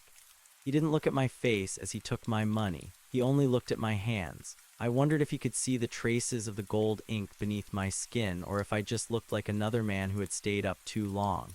When he handed me my change, our fingers brushed. The spark of static electricity was a revelation. It was a tiny, sharp reminder that we were both composed of the same restless atoms, drifting through a universe that had no interest in our ledgers. I took the bread to a small square where pigeons gathered in a gray, shifting carpet. I tore off pieces of the crust and tossed them onto the stones. The birds descended in a flurry of wings and soft coos, their eyes like polished beads reflecting the sun. They fought over the crumbs with a desperate, mindless energy. There was no malice in their struggle, only the drive to exist for one more minute. I leaned back against a lamp post and ate my own share, the bread tasting of salt and yeast. It was the best thing I had ever eaten because it was real. It was a transaction that left no debt behind. The sun reached its zenith, and the city seemed to hold its breath in the heat. The air shimmered over the asphalt, distorting the shapes of the cars and the people until they looked like figures in a dream. I began to walk toward the docks, drawn by the smell of salt and the sound of heavy machinery. The river opened up into a wide harbor where massive cargo ships sat low in the water, their hulls crusted with rust and barnacles. Cranes swung overhead like prehistoric birds, lifting steel containers with a rhythmic groaning that vibrated in my teeth. I stood at the edge of a pier and watched the water churn against the pilings. It was a deep, bruised green, flecked with white foam and bits of wood. This was where the world met the edge of the map. Beyond the horizon lay the ocean, a vastness that could never be gridded or tamed. I felt a sense of profound relief. The spire had tried to make the world small enough to fit into an eye, but the world was too big, too loud, and too messy to ever be contained. A man in a grease-stained jumpsuit walked past me, carrying a heavy coil of rope. He stopped and leaned against a bollard, lighting a cigarette. He looked out at the water with an expression of weary contentment. I asked him where the ships were going.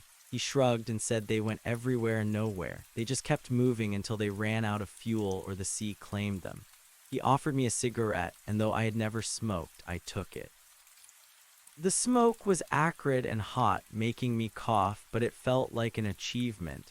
It was a physical reaction to a physical thing. The man laughed and told me I looked like I had seen a ghost. I told him I had seen the machine that makes the ghosts. He nodded as if he understood, exhaling a long plume of blue smoke into the salty air. He said we are all just parts of a machine we don't understand. But as long as the gears keep turning, there is no point in worrying about the grease. I left the docks as the sun began its long descent toward the buildings in the west. The light turned a deep honeyed gold, the same color as the frequency I had once tried to capture. But now the gold was everywhere. It was in the windows of the warehouses, in the chrome of the passing trucks, and in the eyes of the stray dogs that prowled the alleys. It was not a secret to be hoarded, it was the skin of the world. I walked through a neighborhood where the streets were narrow and the air was filled with the sound of many languages. People sat on stoops talking and laughing, their voices rising and falling in a complex polyphony. I did not need to understand the words to know the meaning. They were talking about the same things people have always talked about. The weather, the cost of food, the antics of their neighbors, the mysteries of the heart. I found a small courtyard tucked away behind a row of shops. In the center was a single tree, its trunk twisted and its leaves a vibrant, impossible green. I sat on the ground at its base and felt the cool dampness of the earth through my trousers. I closed my eyes and listened to the city. It was a symphony of a million different lives, each one a thread in a tapestry that was being woven and unraveled at the same time. I thought about the tall figure in the spire, sitting in his throne of light, watching the numbers tick by. I felt a sudden wave of pity for him. He was the only one who was truly blind. He saw the patterns, but he missed the pulse. He saw the sum, but he missed the parts. He was the architect of a prison that he could never leave, while I was free to wander the ruins of his perfection. As the stars began to appear, faint and flickering through the city's glow, I felt a deep sense of exhaustion wash over me. It was not the hollow tiredness of the spire, but a heavy, honest fatigue. My body was telling me that the day was over. I found a small hotel with a flickering neon sign that promised a room for the night. The lobby was dim and smelled of old carpets and lavender. The woman behind the desk was elderly, her face a map of 1,000 stories. She gave me a key attached to a heavy brass fob and told me the room was at the top of the stairs. I thanked her and climbed the creaking wooden steps, each one a protest against the weight of my feet. The room was small and sparse, with a single bed and a window that looked out over the rooftops. I sat on the edge of the mattress and felt the springs give way beneath me. I reached into my pocket and pulled out the small petal I had picked up earlier. It was wilted and brown now, but it still held the shape of its origin. I placed it on the bedside table and lay down, staring up at the ceiling where a crack in the plaster traced a path that looked like a river. I did not try to map it. I did not try to calculate its length or its curvature. I simply watched it until my eyes grew heavy. In the distance, a siren wailed, a long, lonely sound that echoed through the canyons of the city. It was a reminder that out there, things were breaking and being fixed, people were being born and people were dying. The world was continuing its chaotic, beautiful dance, and for the first time in my existence, I was not an observer. I was a participant. I felt my breathing slow, matching the rhythm of the city outside. The darkness of the room was not the void of the spire. It was a warm, velvet blanket that held the promise of sleep. I let go of the last of the numbers, the last of the formulas, the last of the debts.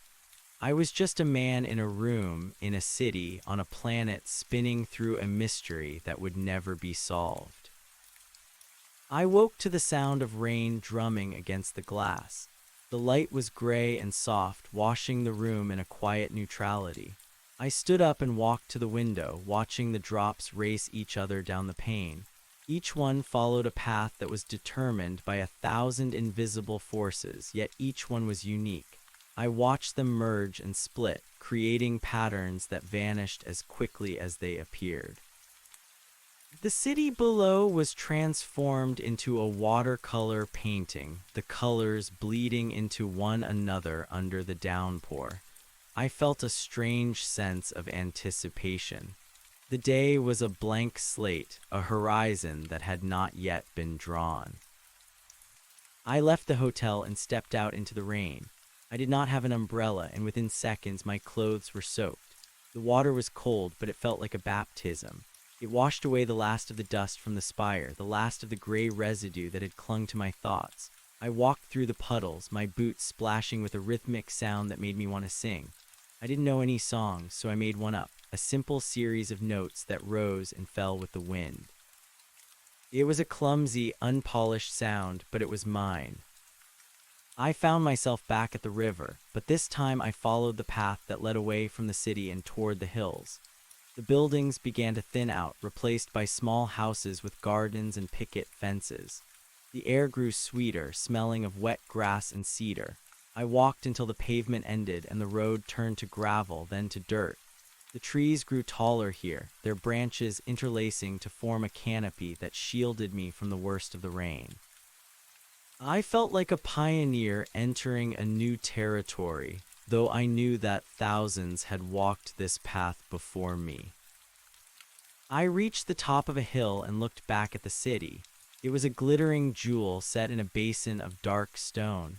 From this distance, it looked like a single organism, a hive of light and motion. I could see the spire, a thin needle of white that pierced the clouds, but it no longer looked imposing. It looked fragile, a desperate attempt to impose order on a world that was far too vast for it. I turned my back on the city and looked toward the forest that stretched out ahead of me. The trees were dark and silent, waiting for the sun to return. I spent the day wandering through the woods, listening to the drip of the rain and the rustle of small animals in the undergrowth. I found a stream that tumbled over mossy rocks, the water clear and cold. I knelt down and drank from my cupped hands, the taste of the earth filling my mouth. I sat by the water for a long time, watching the way the current carved out new paths in the sand. There was no plan here, only the constant, patient work of the elements. I felt a deep sense of belonging. I was not a surveyor of this land, I was a part of it. My body was made of the same carbon as the trees, the same water as the stream.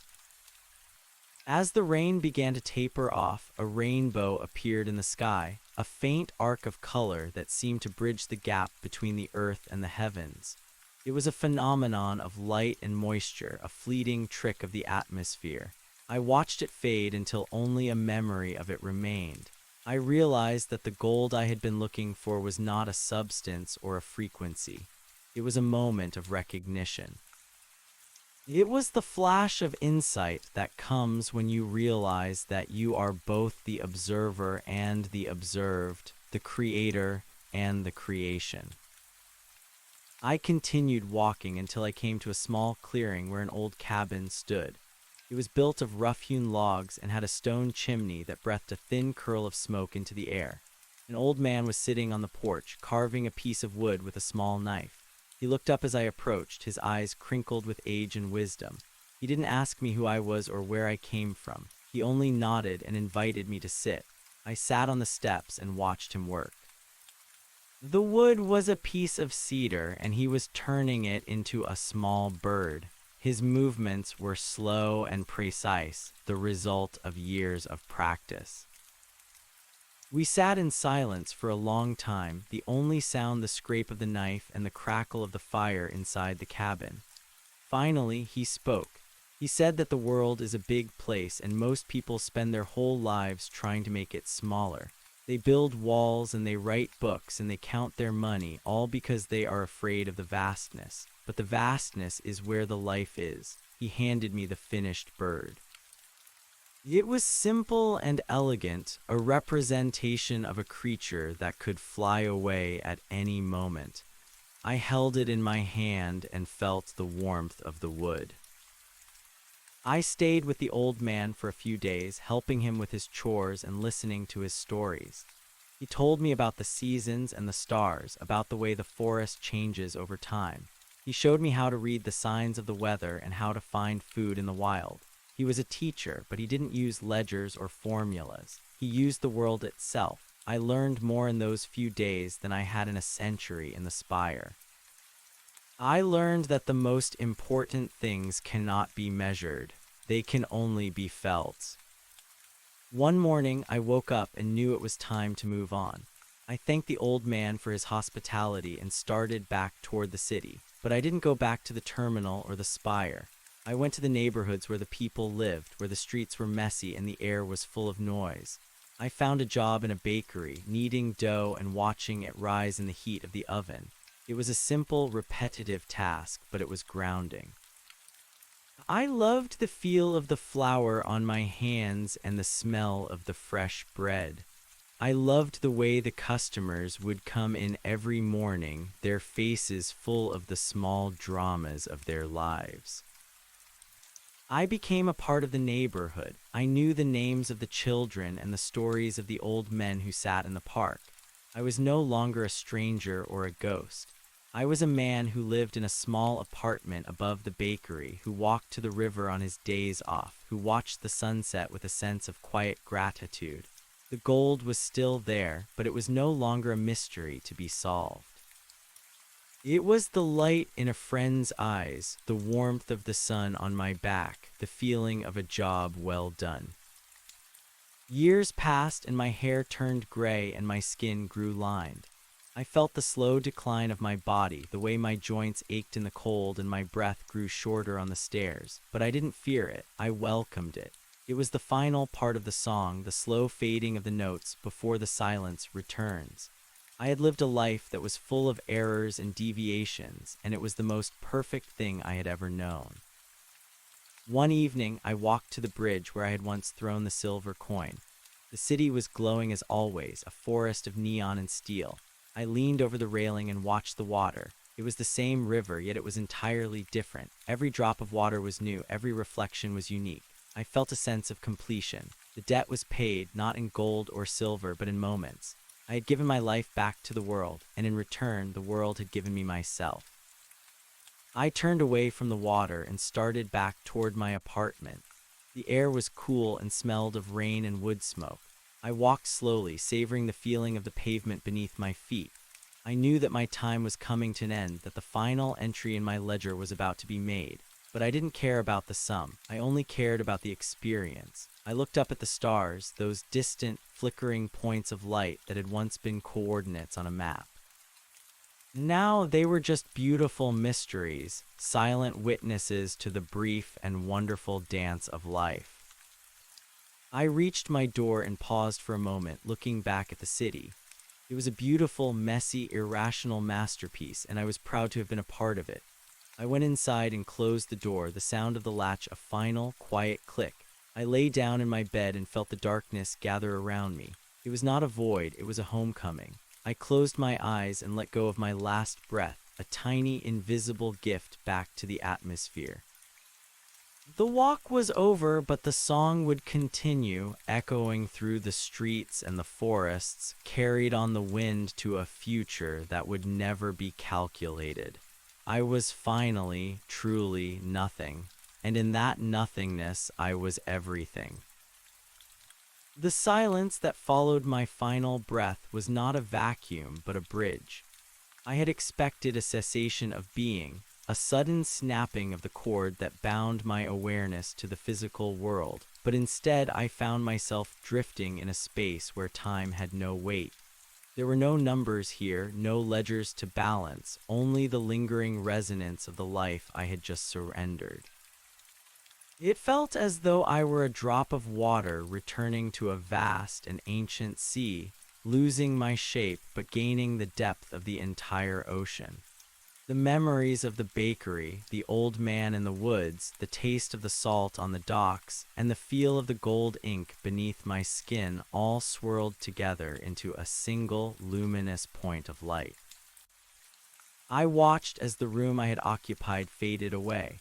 The peeling wallpaper, the small wooden bird on the nightstand, and the window looking out over the rain-slicked streets dissolved into a soft, amber glow. I was no longer a man with a name or a history. I was a collection of experiences, a series of vibrations that had finally found their harmony. The spire and its cold, calculated logic seemed like a fever dream from a distant childhood.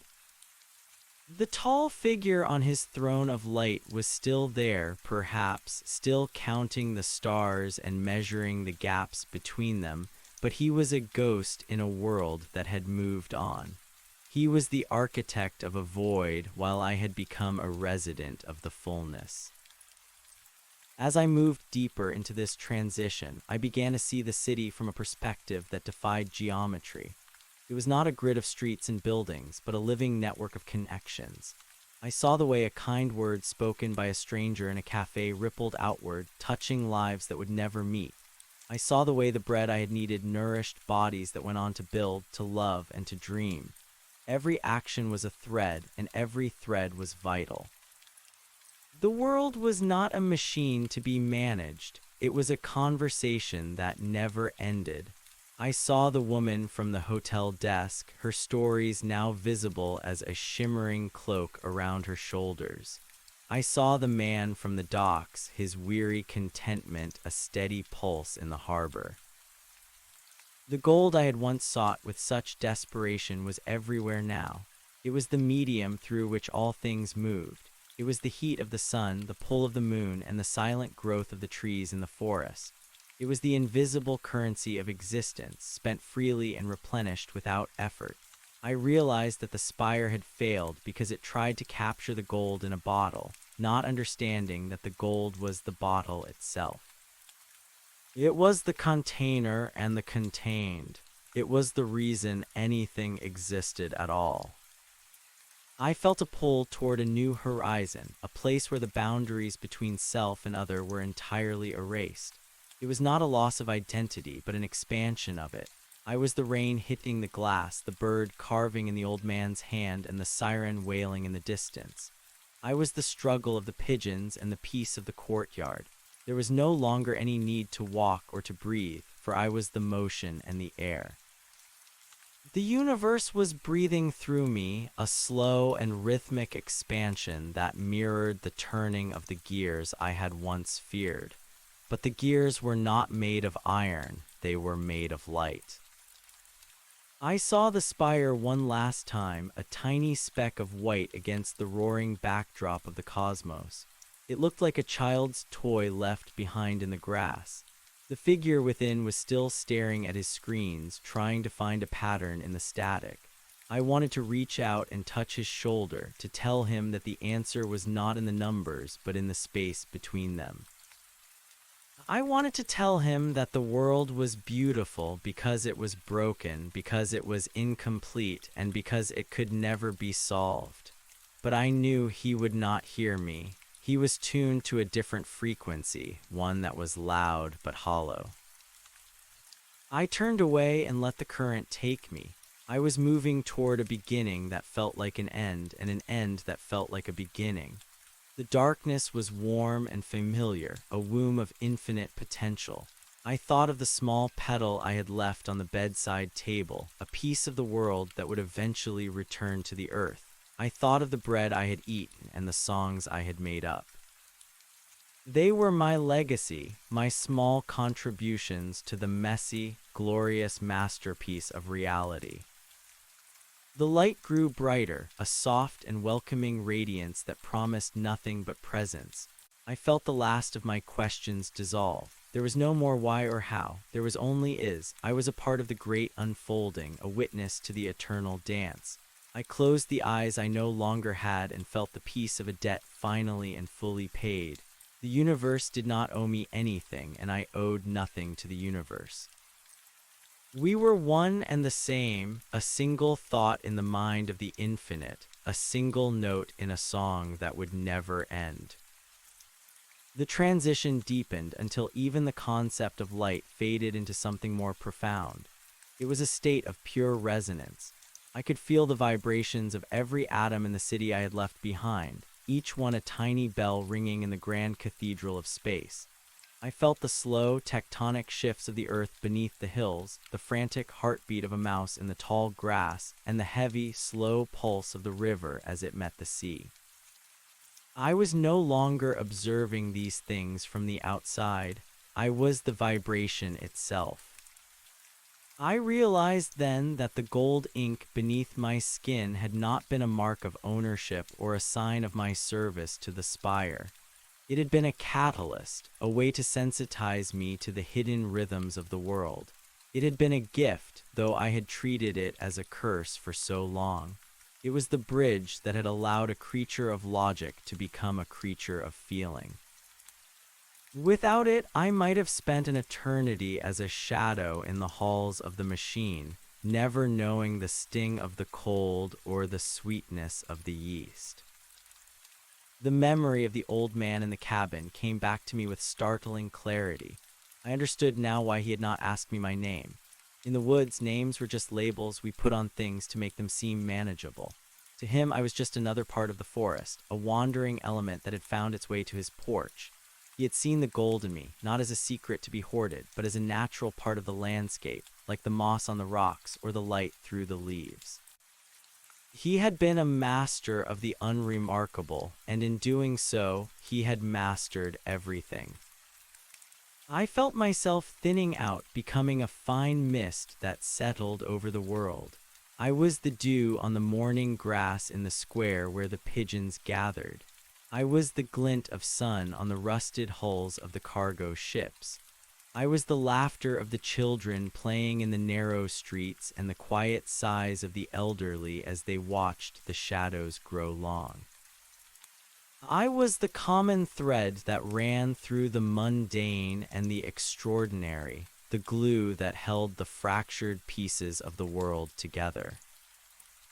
I saw the woman behind the hotel desk wake up and start her day. She walked to the window of my room and saw that I was gone. She didn't look surprised or worried.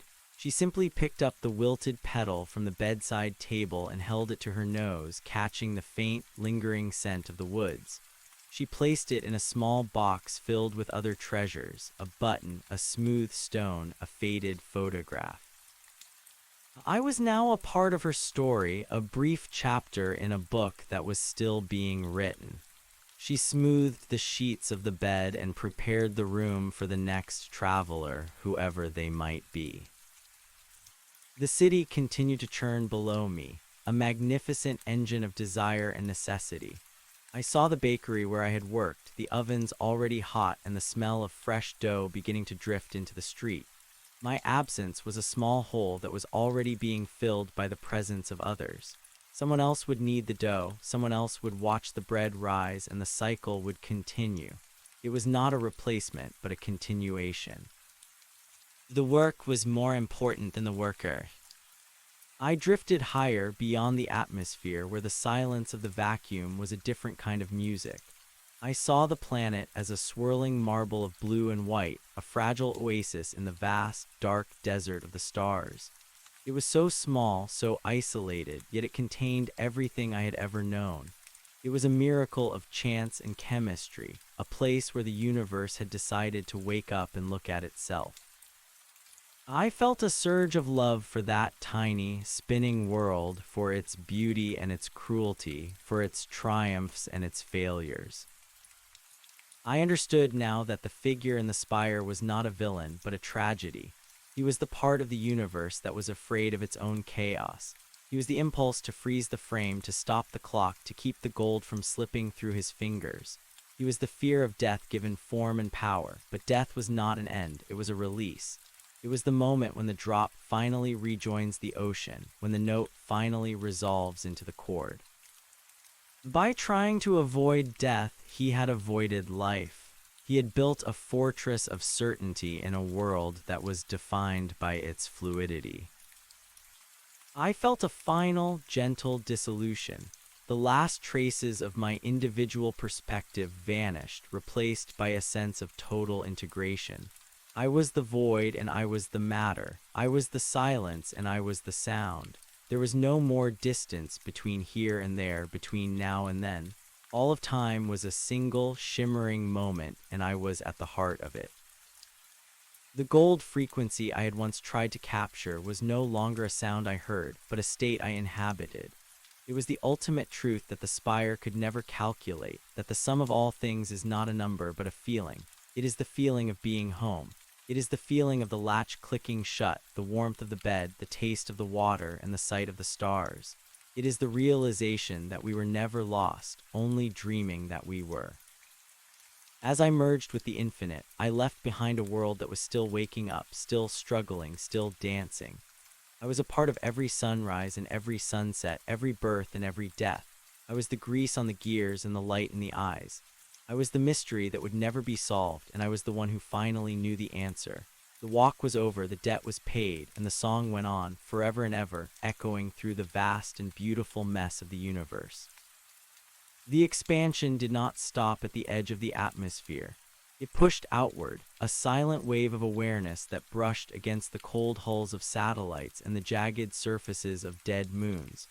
I felt the pull of the sun, a roaring furnace of nuclear intent that anchored the entire system in a dance of gravity and fire. In the spire, they had tried to map this heat, to quantify the solar flares and predict the cycles of the light. But from this vantage, the sun was not a data point. It was a heart. It beat with a slow, rhythmic intensity that sent life-giving blood to every corner of the dark. I was the light hitting the leaves of the cedar trees back in the forest, and I was the shadow stretching across the bakery floor. There was no separation between the source and the destination. The higher I rose, the more the individual lives below began to blend into a single, shimmering tapestry. I saw the history of the city not as a series of events recorded in books, but as a physical weight, a layer of stone and sweat and hope that had accumulated over centuries. I felt the collective memory of every person who had ever walked those streets. I felt the grief of the plague years, the frantic energy of the industrial boom, and the quiet, steady persistence of the people who just wanted to survive. Their lives were not errors in a grand calculation. They were the calculation itself. The spire was a needle trying to stitch a shroud for a living body, failing to realize that the body was made of the very air it tried to displace. I drifted through the layers of time, seeing the city as it was before the steel and the neon. I saw the marshes and the slow-moving river, the way the fog used to roll in from the sea without hitting a single wall. I saw the first fires built by travelers, small flickers of warmth against a vast and indifferent wilderness. Those travelers had been afraid, just as the people in the city were afraid now, but they had stayed. They had built. They had turned the vastness into a home. That was the human genius, the ability to take the infinite and make it intimate. I felt a deep, abiding pride for my species, for our stubborn insistence on meaning in a universe that offered only scale. Then the perspective shifted again, and I was back in the micro. I was inside the cells of the sourdough starter in the bakery, feeling the microscopic struggle for life, the fermentation that turned flour and water into something that could sustain a body. I was the friction of the old man's knife against the cedar wood, the heat generated by the blade as it peeled away the layers of the mundane to find the bird hidden inside. I was the electricity jumping across the synapses of a child dreaming of flight. Every scale of existence was identical in its complexity and its simplicity. The universe was repeating the same poem in a million different languages, and I was finally fluent in all of them. The gold ink that had once been a burden on my skin was now a network of light that connected me to everything. It was the same gold that lined the clouds at sunset and the same gold that sat in the vaults of the spire. But the spire did not understand that gold is meant to move. It is a conductor, not a destination. By hoarding it, they had stopped the flow, creating a stagnant pool of power that served nothing but its own ego. I felt the stagnant energy of the spire beginning to crack. It was too rigid for the fluid world it sat upon.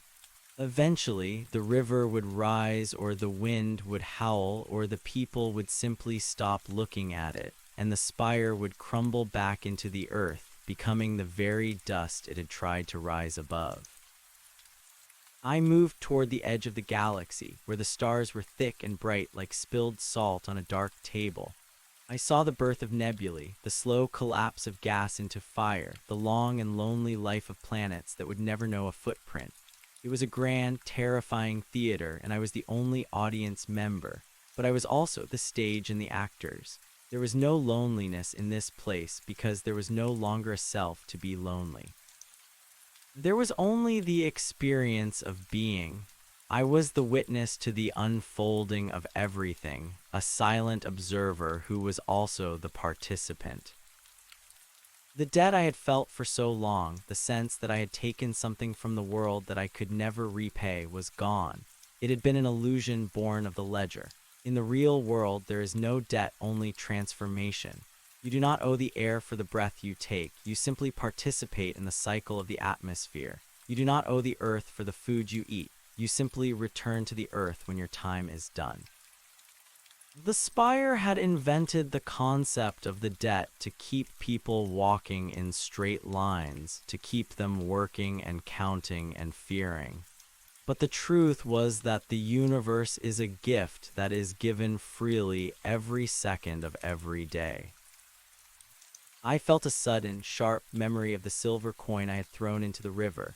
I saw it now resting on the silty bottom, covered in algae and the debris of the city. It was no longer currency. It was just a small, round object, a piece of metal that had once meant the difference between a meal and hunger. Now it was a home for a tiny crustacean, a landmark for a passing fish. It had been returned to the world, stripped of its human meaning, and given a new, natural one. That was the destiny of all things, to be stripped of their labels and returned to the flow. The transition reached its peak. The sense of movement stopped, not because I had arrived somewhere, but because I was everywhere at once. The amber glow of the room, the cold white of the spire, the deep blue of the ocean, and the black of the void all merged into a single, colorless intensity. It was the point where the song reaches its highest note and holds it, a vibration so pure that it sounds like silence. In that silence, I saw the face of the old man one last time. He wasn't looking at me, but at the piece of wood in his hands. He was smiling, a small, knowing smile, as if he had known all along that this was where I would end up. I was the bird, not the wooden representation, but the idea of the bird, the impulse to rise, the mastery of the wind, the fragile and beautiful life that exists between the earth and the sky. I felt the lift of the air under my wings and the vastness of the horizon stretching out before me. There were no more walls, no more books, and no more money. There was only the flight. I tilted my wings and caught the thermal, rising higher and higher until the world below was just a blur of color and light. The city was still there, a tiny cluster of sparks in the dark, but it no longer looked like a prison. It looked like a garden, a place where things grew and died and grew again. I saw the bakery and the bridge and the hotel, and I felt a deep tenderness for them. They were the places where I had learned to be human, the places where I had learned that the most important things cannot be measured. They were the schoolrooms of the soul, and I had finally graduated. I let go of the last thread of my memory. The names of the people I had known, the sound of my own voice, the feel of the flower on my hands, all of it dissolved into the light. It wasn't a loss. It was a completion. I was no longer a story being told. I was the paper and the ink and the hand that wrote. I was the silence between the words. I was the breath that carried the song. The universe exhaled. In that long, slow breath, I was carried back toward the earth, not as a man, but as 1,000 different things. I was the rain that would fall on the bakery roof tomorrow morning. I was the wind that would rattle the old man's door. I was the new life stirring in the womb of a woman I would never meet. I was the gold light of the morning sun hitting the spire, warming the cold glass and mocking the calculations within. I was the beginning of a new day, a new cycle, a new error in the perfect ledger of the machine. The song continued. It was a messy, irrational, beautiful masterpiece, and it would never end. It would echo through the streets and the forests, carried on the wind to a future that would never be calculated. And in that future, someone else would stand on a bridge, look at the water, and feel the same sense of quiet gratitude. They would throw their own coin into the river, and the cycle would begin again. I was gone, and yet I was more present than I had ever been. I was finally, truly nothing, and in that nothingness I was everything. The world below woke up to a gray morning, the kind that smelled of wet pavement and coal smoke. The bakers began their work, the street sweepers moved through the alleys, and the people in the spire turned on their screens. But something was different. A small, wooden bird sat on a nightstand in a room above a bakery, catching the first light of the sun. It looked as though it might fly away at any moment. And in the heart of the city, a single silver coin shifted in the mud of the river, catching a glint of light that no one would ever see. The world was alive, and that was enough. It was more than enough. It was the only thing that had ever mattered. The transition did not stop at the edge of the atmosphere. It pushed outward, a silent wave of awareness that brushed against the cold hulls of satellites and the jagged surfaces of dead moons. I felt the pull of the sun, a roaring furnace of nuclear intent that anchored the entire system in a dance of gravity and fire. In the spire, they had tried to map this heat, to quantify the solar flares and predict the cycles of the light. But from this vantage, the sun was not a data point. It was a heart. It beat with a slow, rhythmic intensity that sent life-giving blood to every corner of the dark. I was the light hitting the leaves of the cedar trees back in the forest, and I was the shadow stretching across the bakery floor. There was no separation between the source and the destination. The higher I rose, the more the individual lives below began to blend into a single, shimmering tapestry. I saw the history of the city not as a series of events recorded in books, but as a physical weight, a layer of stone and sweat and hope that had accumulated over centuries. I felt the collective memory of every person who had ever walked those streets.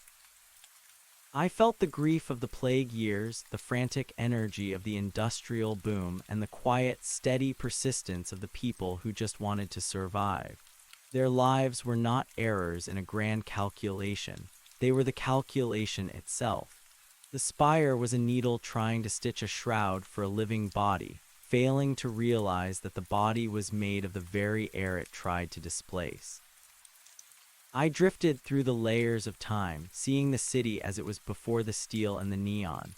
I saw the marshes and the slow-moving river, the way the fog used to roll in from the sea without hitting a single wall. I saw the first fires built by travelers, small flickers of warmth against a vast and indifferent wilderness. Those travelers had been afraid, just as the people in the city were afraid now, but they had stayed. They had built. They had turned the vastness into a home. That was the human genius, the ability to take the infinite and make it intimate. I felt a deep, abiding pride for my species, for our stubborn insistence on meaning in a universe that offered only scale. Then the perspective shifted again, and I was back in the micro. I was inside the cells of the sourdough starter in the bakery, feeling the microscopic struggle for life, the fermentation that turned flour and water into something that could sustain a body. I was the friction of the old man's knife against the cedar wood, the heat generated by the blade as it peeled away the layers of the mundane to find the bird hidden inside.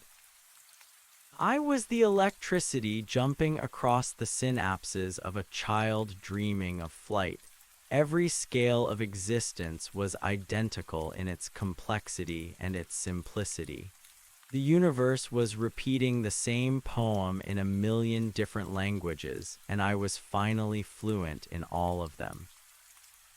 The gold ink that had once been a burden on my skin was now a network of light that connected me to everything.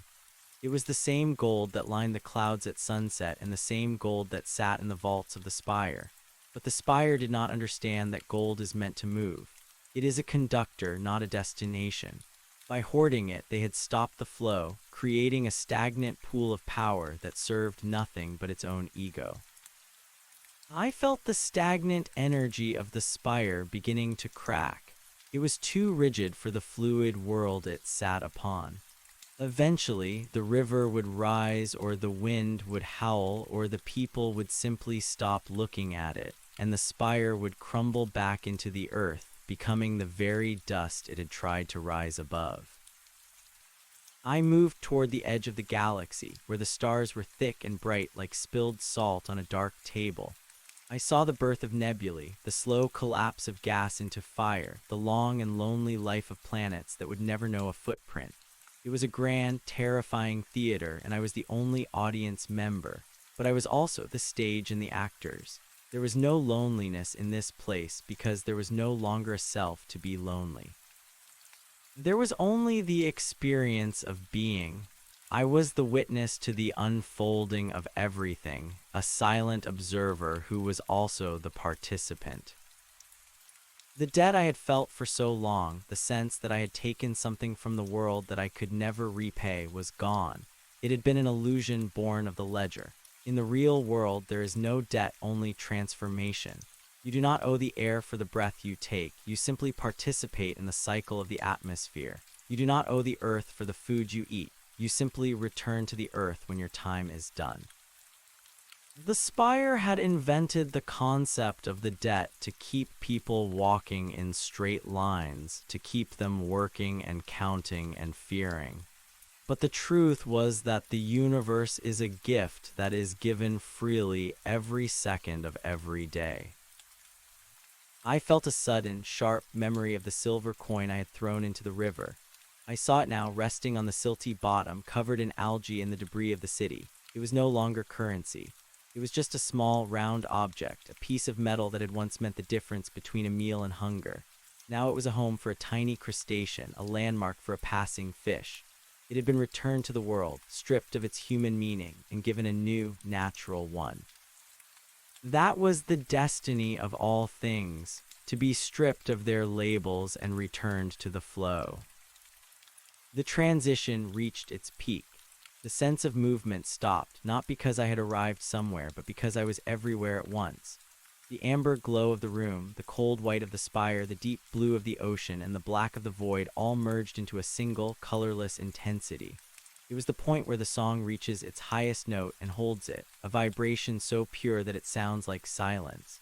In that silence, I saw the face of the old man one last time. He was not looking at me, but at the piece of wood in his hands. He was smiling, a small, knowing smile, as if he had known all along that this was where I would end up. I was the bird, not the wooden representation, but the idea of the bird, the impulse to rise, the mastery of the wind, the fragile and beautiful life that exists between the earth and the sky. I felt the lift of the air under my wings and the vastness of the horizon stretching out before me. There were no more walls, no more books, and no more money. There was only the flight. I tilted my wings and caught the thermal, rising higher and higher until the world below was just a blur of color and light. The city was still there, a tiny cluster of sparks in the dark, but it no longer looked like a prison. It looked like a garden, a place where things grew and died and grew again. I saw the bakery and the bridge and the hotel, and I felt a deep tenderness for them. They were the places where I had learned to be human, the places where I had learned that the most important things cannot be measured. They were the schoolrooms of the soul, and I had finally graduated. I let go of the last thread of my memory. The names of the people I had known, the sound of my own voice, the feel of the flower on my hands, all of it dissolved into the light. It was not a loss. It was a completion. I was no longer a story being told. I was the paper and the ink and the hand that wrote. I was the silence between the words. I was the breath that carried the song. The universe exhaled. In that long, slow breath, I was carried back toward the earth, not as a man, but as 1,000 different things. I was the rain that would fall on the bakery roof tomorrow morning. I was the wind that would rattle the old man's door. I was the new life stirring in the womb of a woman I would never meet. I was the gold light of the morning sun hitting the spire, warming the cold glass and mocking the calculations within. I was the beginning of a new day, a new cycle, a new error in the perfect ledger of the machine. The song continued. It was a messy, irrational, beautiful masterpiece, and it would never end. It would echo through the streets and the forests, carried on the wind to a future that would never be calculated. And in that future, someone else would stand on a bridge, look at the water, and feel the same sense of quiet gratitude. They would throw their own coin into the river, and the cycle would begin again. I was gone, and yet I was more present than I had ever been. I was finally, truly nothing, and in that nothingness I was everything. The world below woke up to a gray morning, the kind that smelled of wet pavement and coal smoke. The bakers began their work, the street sweepers moved through the alleys, and the people in the spire turned on their screens. But something was different. A small, wooden bird sat on a nightstand in a room above a bakery, catching the first light of the sun. It looked as though it might fly away at any moment. And in the heart of the city, a single silver coin shifted in the mud of the river, catching a glint of light that no one would ever see. The world was alive, and that was enough. It was more than enough. It was the only thing that had ever mattered. Deep within the stone foundations of the city, the vibrations continued. The earth did not care for the spire or the gold or the names of the kings. It only cared for the balance. I felt the roots of the ancient trees reaching down, drinking from the same dark wells that fed the mountain streams. I was the mineral and the water, the slow pressure that turned carbon into diamond and bone into dust. The city felt like a skin, thin and temporary, stretched over the ancient muscles of the world. Every skyscraper was a needle, every road a vein, but the heart was deeper than any drill could reach. I saw the woman who had worked the hotel desk walking home. She was tired, her shoulders slumped, her eyes heavy with the weight of the night shift. But as she crossed the square, she stopped. A single leaf, bright yellow and perfectly formed, drifted down from a tree and landed on her coat. She picked it up, her fingers tracing the delicate veins, and for a second she smiled. In that smile, the entire universe was justified. The billions of years of cooling stars and colliding galaxies had all led to that one moment of quiet recognition. She tucked the leaf into her pocket and kept walking. She did not need to know why she felt better. she only needed to feel it. The old man in the woods was putting his tools away. The bird was finished, or as finished as anything ever is. He set it on the railing of his porch and looked out at the trees. He knew I was gone, but he also knew I was there. He picked up a handful of grain and scattered it for the real birds, the ones that lived and breathed and died in the thickets. He did not ask for a reward or a sign. He simply existed in the center of his own life, a perfect circle of being. I felt his peace like a warm blanket. It was the peace of someone who had stopped trying to conquer time and had instead decided to live inside it. The spire began to hum, its internal cooling system struggling against a heat it could not identify. The administrators ran their diagnostics, checking the gold levels and the power grids, but they found nothing wrong. They could not see the cracks in the logic.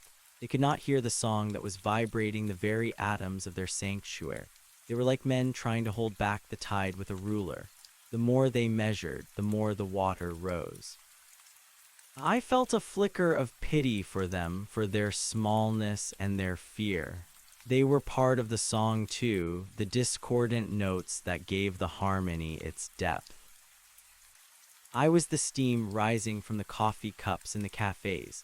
I was the grit on the windows of the trains. I was the secret thoughts of the lovers in the park and the silent prayers of the lonely in their rooms.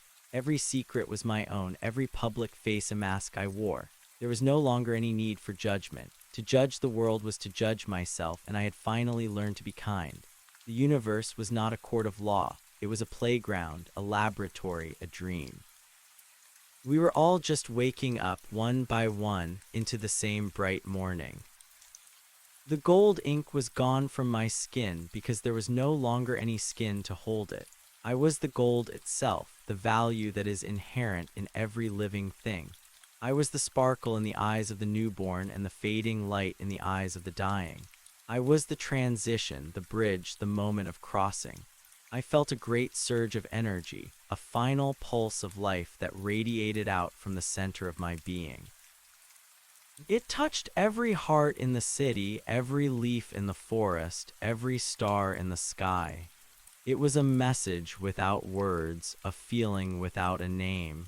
It was the simple, undeniable truth that everything is exactly as it should be. The river flowed into the sea, the fresh water merging with the salt. I was the salt and I was the fresh. I was the wave and I was the shore. The boundaries that had defined my life were gone, washed away by the tide of the infinite. I saw the cargo ships heading out into the dark, their lights blinking like low-hanging stars. They carried goods and people and stories, moving across the face of the deep with a fragile and beautiful courage. I was the wind in their rigging and the current beneath their hulls. I was the destination they would never reach and the home they had never left. The memory of the machine faded. The cold steel, the rhythmic clicking, the sterile light of the halls, it all became a dream of a dream. It had served its purpose. It had been the cocoon, the hard shell that had protected the spirit until it was strong enough to break free. The spire was not the enemy of life. It was the shadow that life cast when it stood in the light. Now the shadow was shrinking as the sun rose higher. The world was becoming transparent, a glass house filled with the radiance of the source. I saw the baker I had worked with. He was leaning against the back door of the shop, taking a breath of the cool morning air. He looked at the sky and saw a streak of gold through the clouds. He did not know it was me, but he felt a sudden, inexplicable urge to be generous. When the first customer came in, a ragged man with no money, the baker did not turn him away. He gave him a loaf of bread, still warm from the oven, and a cup of water. He did not record it in the ledger. He did not tell anyone, he just did it because the morning felt right. That was the gold moving. That was the song being sung. The city continued its frantic dance, but the music had changed. It was no longer a march or a dirge. It was a waltz, a spinning, joyous celebration of the temporary. I saw the beauty in the rust and the grace in the decay. I saw the holiness in the mundane and the infinite in the small. The walk was over, but the journey was just beginning. Every step I had taken, every pain I had felt, every joy I had known, had been a preparation for this moment of total surrender. I felt the last of my questions dissolve. There was no why and no how. There was only is. The universe was a self-portrait that was never finished, a story that was being told in the present tense. I was the ink and the paper and the breath of the storyteller. I was the listener and the tale. I was the silence that followed the last word and the sound that began the first. The golden frequency settled into a steady, pulsing warmth. It was the temperature of a healthy body, the light of a steady flame. It was the comfort of the familiar and the thrill of the unknown. I was the path through the woods and the clearing at the end. I was the door and the key. I was the traveler and the road.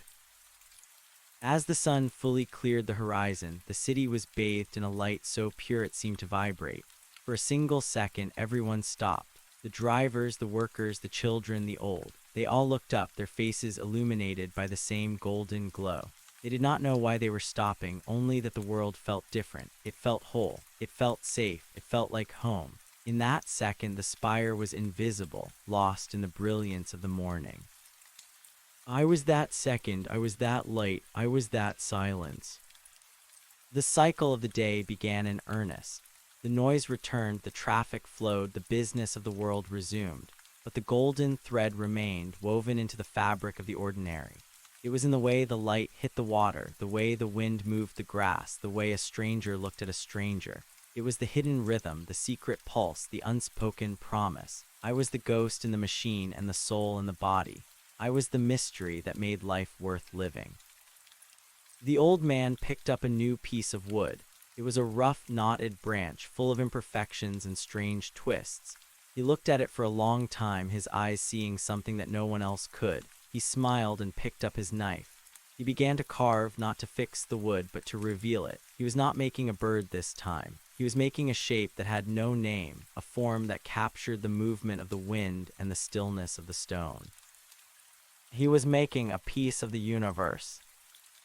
I was the wood and I was the knife. I was the hands and I was the vision. I was the shavings on the floor and the finished work on the shelf. There was no beginning and no end. There was only the making. The debt was paid, the walk was over. The song went on. It was a beautiful, terrible, wonderful mess, and I was every part of it. I was the gold in the ink and the blood in the veins. I was the light in the dark and the dark in the light. I was finally, truly at peace. The universe breathed in and I was the breath. The universe breathed out and I was the world.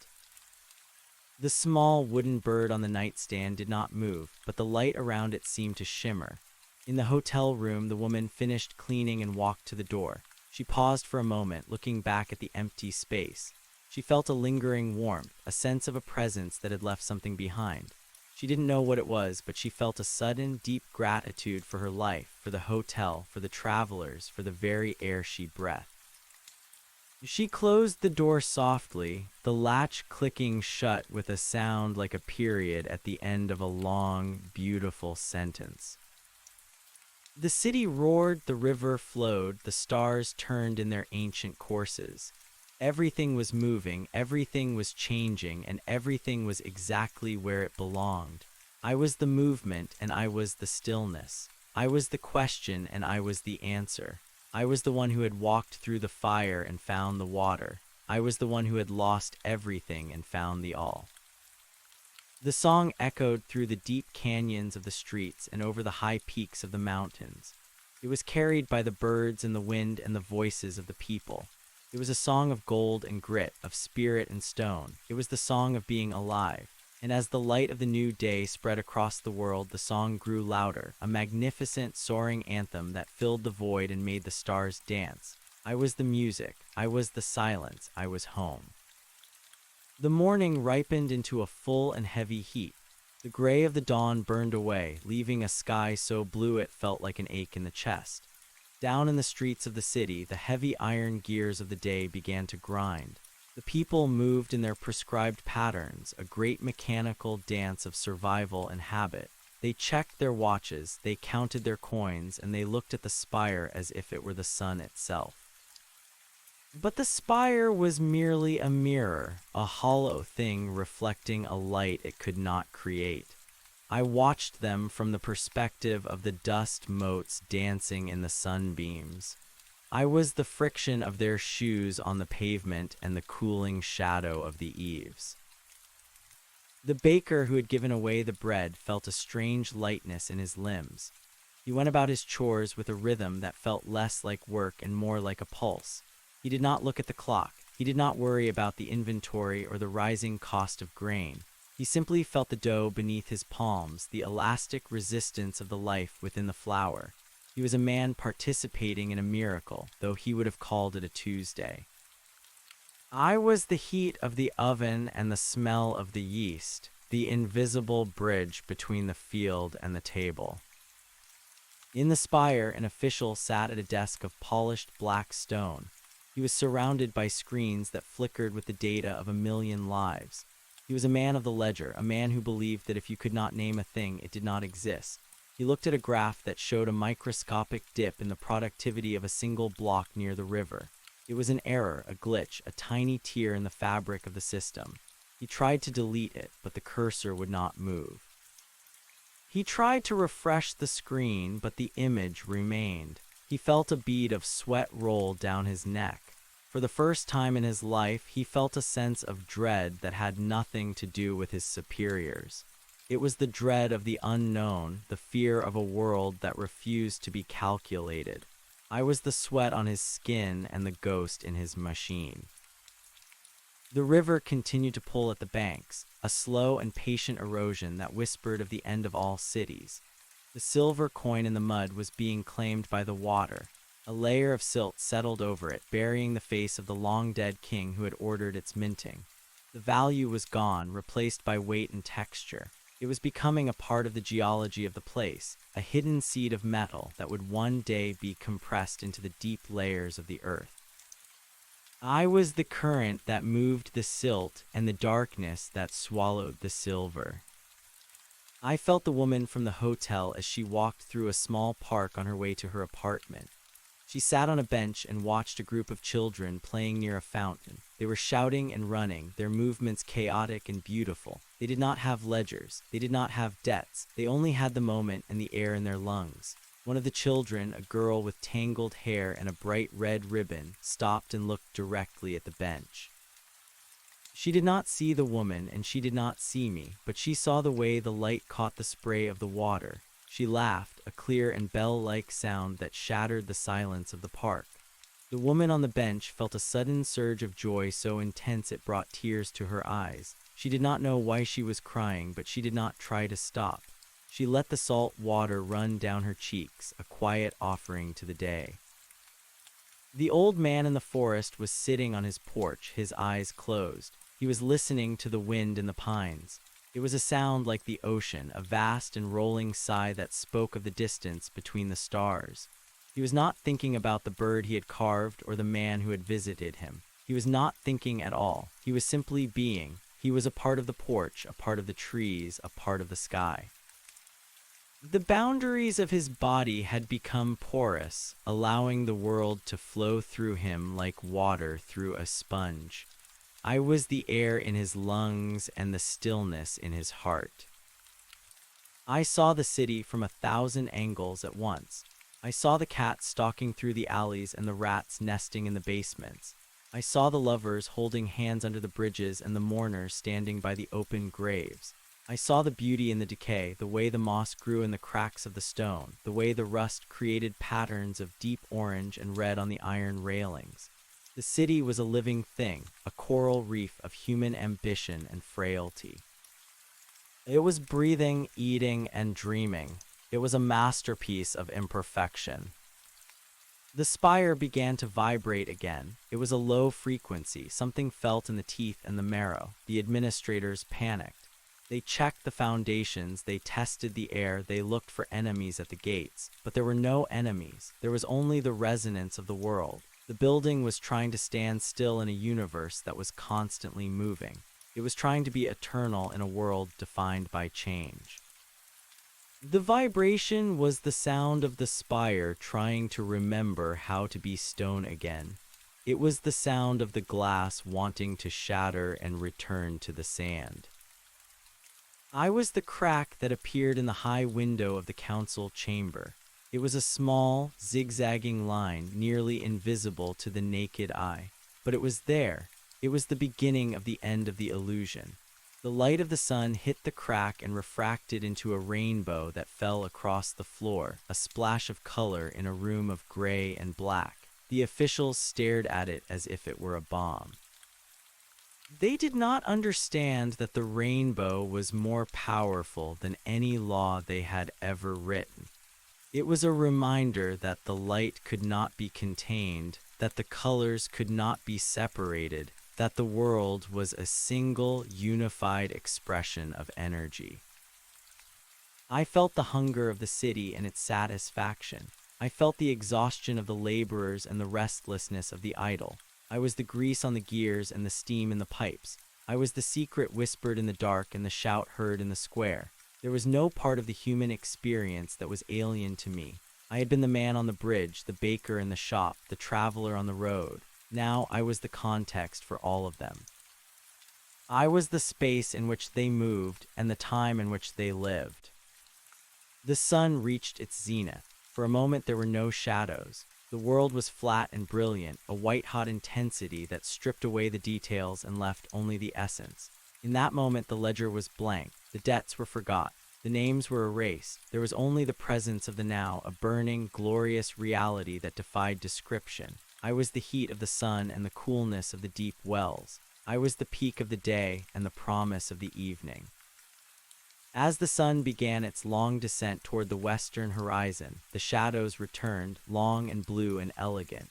They stretched across the streets like the fingers of a giant. The city began to change its tune.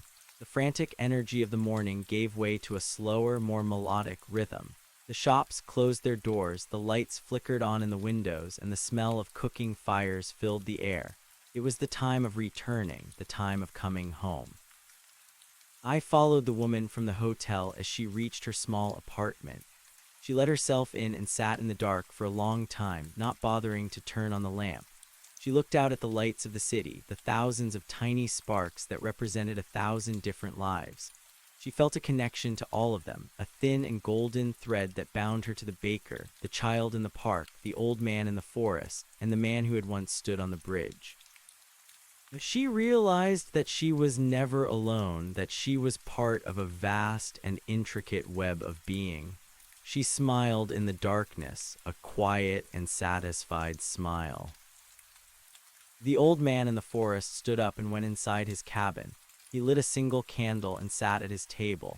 He picked up the piece of wood he had been working on and looked at it. It was no longer a branch. It was a shape that suggested movement and stillness at the same time. It was a piece of the wind, caught and held in the grain of the wood. He didn't need to finish it. It was already perfect. He set it down and watched the flame of the candle dance in the draft. I was the flame and I was the draft. I was the shadow on the wall and the light in the room. The spire stood like a dark needle against the darkening sky.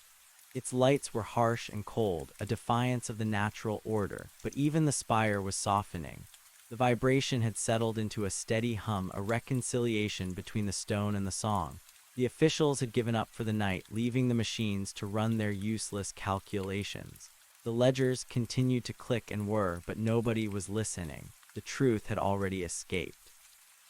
It was out in the streets, in the trees, in the water. It was everywhere. I felt the first stars appear in the velvet sky. They were distant and ancient, their light traveling through the void for millions of years just to touch the eyes of a dreamer. I was the distance and I was the light. I was the void and I was the star. There was no separation between the cosmic and the mundane. The same laws that moved the galaxies moved the dust in the baker's shop. The same energy that powered the sun powered the heart of the child in the park.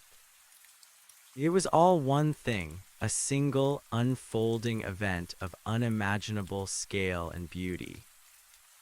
The river flowed on, dark and silent under the stars. The silver coin was deep in the mud now, a secret part of the earth's history. The The water moved over it, uncaring and eternal. The bridge stood above the water, a monument to the need to cross from one side to the other. I was the bridge and I was the water. I was the crossing and I was the shore. I felt the city fall asleep. The noise died down to a low murmur, the sound of a million breaths rising and falling in unison. The dreams of the people began to drift through the air like smoke, a tapestry of hopes and fears and memories. I was the dreamer and I was the dream. I was the sleep and I was the waking.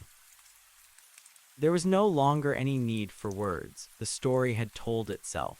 The walk had reached its end and the end was a beginning. The universe was a gift that was given and received in every moment. There was no debt, there was no ledger. There was only the transformation, the endless cycle of being and becoming. I was the silence at the center of the storm and the storm at the center of the silence. The light of the moon hit the small wooden bird on the nightstand. It seemed to glow with an inner light, a reflection of the gold that was everywhere and nowhere. It was a reminder that even the smallest thing could hold the entire universe. It was a symbol of the flight that never ends. I felt a final, gentle pull. The last of my individual awareness was dissolving, merging with the vast and luminous ocean of the all. It was not a death, it was an expansion. I was becoming the night, the stars, the city, and the forest. I was becoming the breath of the world. The universe exhaled again, a long and slow release of tension. In that breath, I was carried into the heart of the mystery. I was the mystery. I was the gold in the ink. I was the song in the wind. I was the love that moves the sun and the other stars. The city waited for the new day, a garden of stone and light resting in the palm of the infinite. The spire was just a shadow, the river was just a path, and the people were just the soul of the world wearing different faces. Everything was exactly as it should be. The ledger was closed. The song was eternal. I was the first light of the next dawn, touching the top of the spire and the surface of the river. I was the waking thought of the baker and the first cry of the newborn. I was the gold light on the wood and the silver light in the mud. I was the journey and the arrival. I was the nothingness that is everything. I was home and I had never left. The world turned, the stars faded, the day began, and in the heart of the city a small wooden bird sat on a nightstand waiting for the wind. It was not a piece of wood. It was a prayer. It was a promise. It was the truth of the world carved in the shape of a wing. I was the wing, I was the flight, I was the sky. The heavy doors of the spire remained locked, but the air inside was no longer still. A draft moved through the corridors, carrying the scent of rain and pine needles. The machines continued their work, but their rhythm had changed. They were no longer counting. They were humming. They were joining the song. The administrators, when they arrived, would find that the numbers had all turned to zeros, and then to symbols that looked like leaves and birds. They would find that the gold in the vaults had turned to sand, and the sand had turned to light. They would be afraid at first, but then they would look out the windows and see the world for what it was. They would see the garden.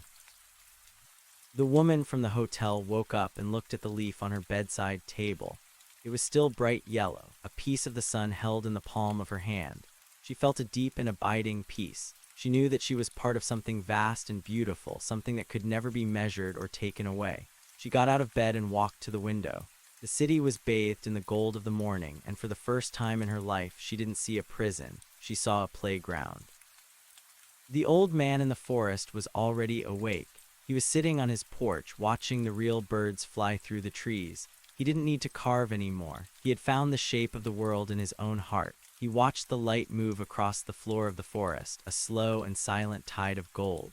He smiled and picked up a handful of earth, feeling the cool, damp life of it between his fingers. He was the earth, and he was the man. I was the moment between the breaths. I was the space between the thoughts. I was the love that binds the atom and the grace that saves the soul. I was the ending that is always a beginning. I was the light that never fails. The story was over, but the reality was just starting. The gold was no longer a secret. It was the common currency of the world, given freely to anyone who was willing to see it. It was in the bread, the water, the stone, and the air. It was in the eyes of the stranger and the heart of the friend. It was the only thing that had ever been real. I was the gold, I was the light, I was the song, and the song was everywhere. It was in the grinding of the gears and the singing of the birds. It was in the silence of the stars and the roar of the sea. It was the sound of the universe realizing it was alive. The world was a miracle, it was a gift, it was enough. I let go of the last thought. There was no more I, there was only the light, there was only the song, there was only the home that is everywhere. The universe breathed and I was the breath.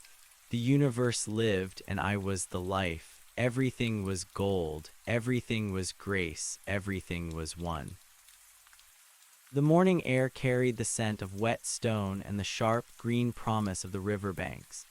The baker stood at his window and watched the first light catch the crystalline structures of the frost on the glass. He did not see the frost as a cold intrusion, but as a delicate map of a territory he had never visited. He reached out and touched the pane, his warm fingertip melting a small, clear circle through which the world poured in. He saw the street sweepers moving with a quiet dignity, their brooms making a rhythmic sound that matched the beating of his own heart. He realized then that the bread he would bake today would not be sold for coins that represented debt, but shared as a physical manifestation of the sun's energy. He felt the flour on his apron as a powder of stars and the water in his bucket as the blood of the earth. In the lower levels of the city, where the shadows usually lingered like a heavy velvet, the light began to pool in unexpected places. It crawled into the damp corners of the warehouses and illuminated the rusted hinges of forgotten doors. The rats did not scurry away from this light. They sat still, their small black eyes reflecting the golden hue of a morning that had no shadow. The friction of the city, the grinding of the gears and the screeching of the transit lines, softened into a hum that sounded like a vast, collective indrawn breath. The people leaving their homes did not check their watches with the usual frantic jerk of the wrist. They stepped onto the pavement as if stepping into a stream, letting the current of the day carry them where they needed to be. The official in the spire stood before his black stone desk, but he did not sit down. He looked at the screens, which were now filled with the slow, pulsing imagery of growing vines and the shifting patterns of clouds. The data had been replaced by life. He reached out to touch the monitor, expecting the cold resistance of glass, but his hand felt the warmth of a summer afternoon. He felt the terror of his old life slipping away, replaced by a vulnerability that was more powerful than any authority he had ever wielded. He took off his stiff jacket and laid it across the chair, a discarded husk. He walked to the window and saw the crack in the glass had grown, branching out like the veins in a leaf.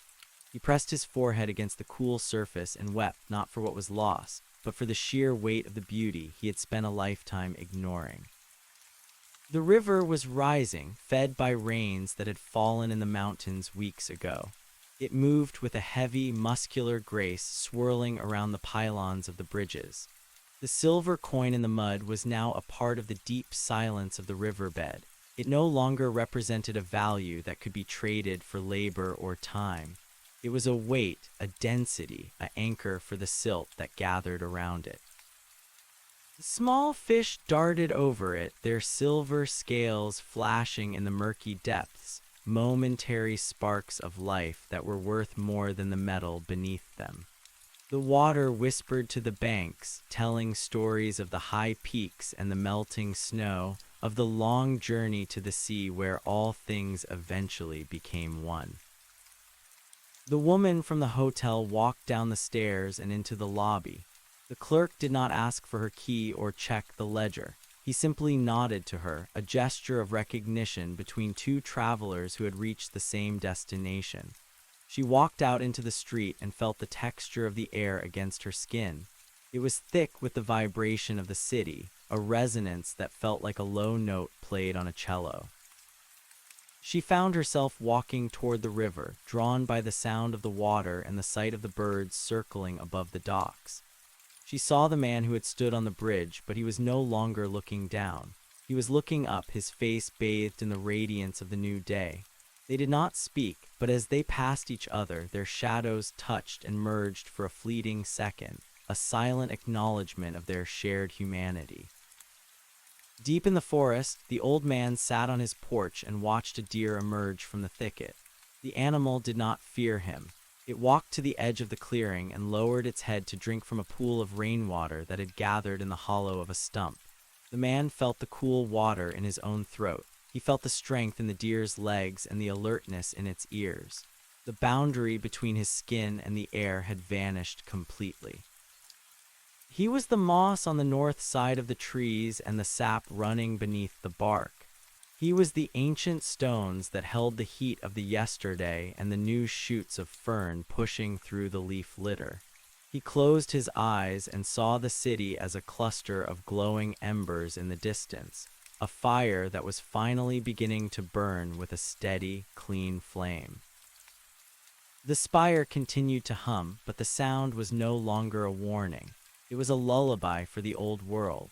The vibrations moved through the foundations and into the bedrock, shaking loose the calcified layers of history. The very ground seemed to soften, turning from hard pavement into something more porous, something that could breathe.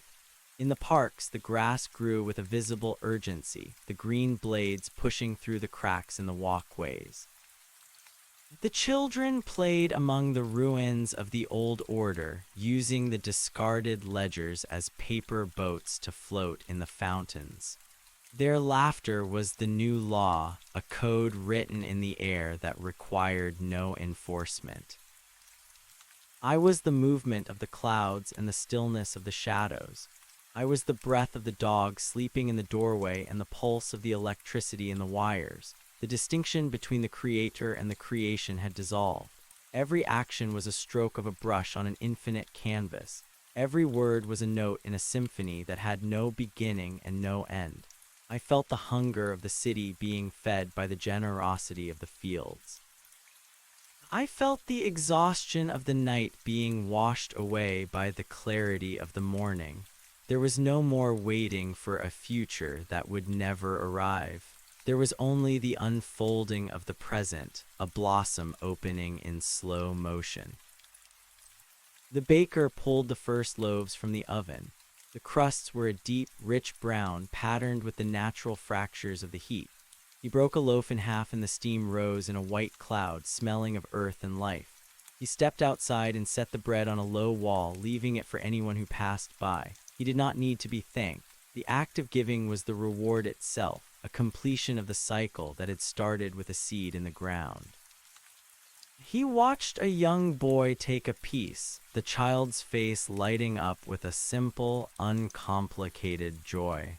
In that moment, the baker understood that he was not just making food, he was distributing grace. The official from the spire walked out of the great bronze doors and into the sunlight. He felt the air on his arms and the heat on his face. He began to walk toward the river, his steps uncertain at first, then growing stronger. He saw the woman from the hotel and the man from the bridge. He saw the children and the street sweepers. He saw that they were all wearing the same golden light, a uniform of existence that made his previous status irrelevant. He reached the bank of the river and sat on the grass, letting his fingers brush against the cool blades. He looked at the water and saw his own reflection, but it was not the face of a man of the ledger. It was the face of a man who was finally, at long last, awake. The city was no longer a machine of survival. It was a living organism, a coral reef of dreams and physical reality. The buildings were not cages but shelters. The streets were not conduits for commerce but paths for connection. The light of the sun reached every corner, every basement, every hidden room. It illuminated the dust moats and the grand cathedrals with the same impartial intensity. There was no hierarchy of importance. The falling leaf was as significant as the rising tide. The heartbeat of a mouse was as loud as the thunder in the sky. I was the silence that followed the song and the song that broke the silence. I was the memory of the long-dead king on the coin and the hope of the child in the park. I was the iron in the mountains and the salt in the sea. The journey had been long and the path had been winding, but the destination had always been here. Every step taken on the pavement, every word spoken in the dark, every tear shed in the spire had led to this single, luminous moment. The world was not being destroyed, it was being revealed. The river carried the silt over the silver coin, burying it deeper into the geology of the earth.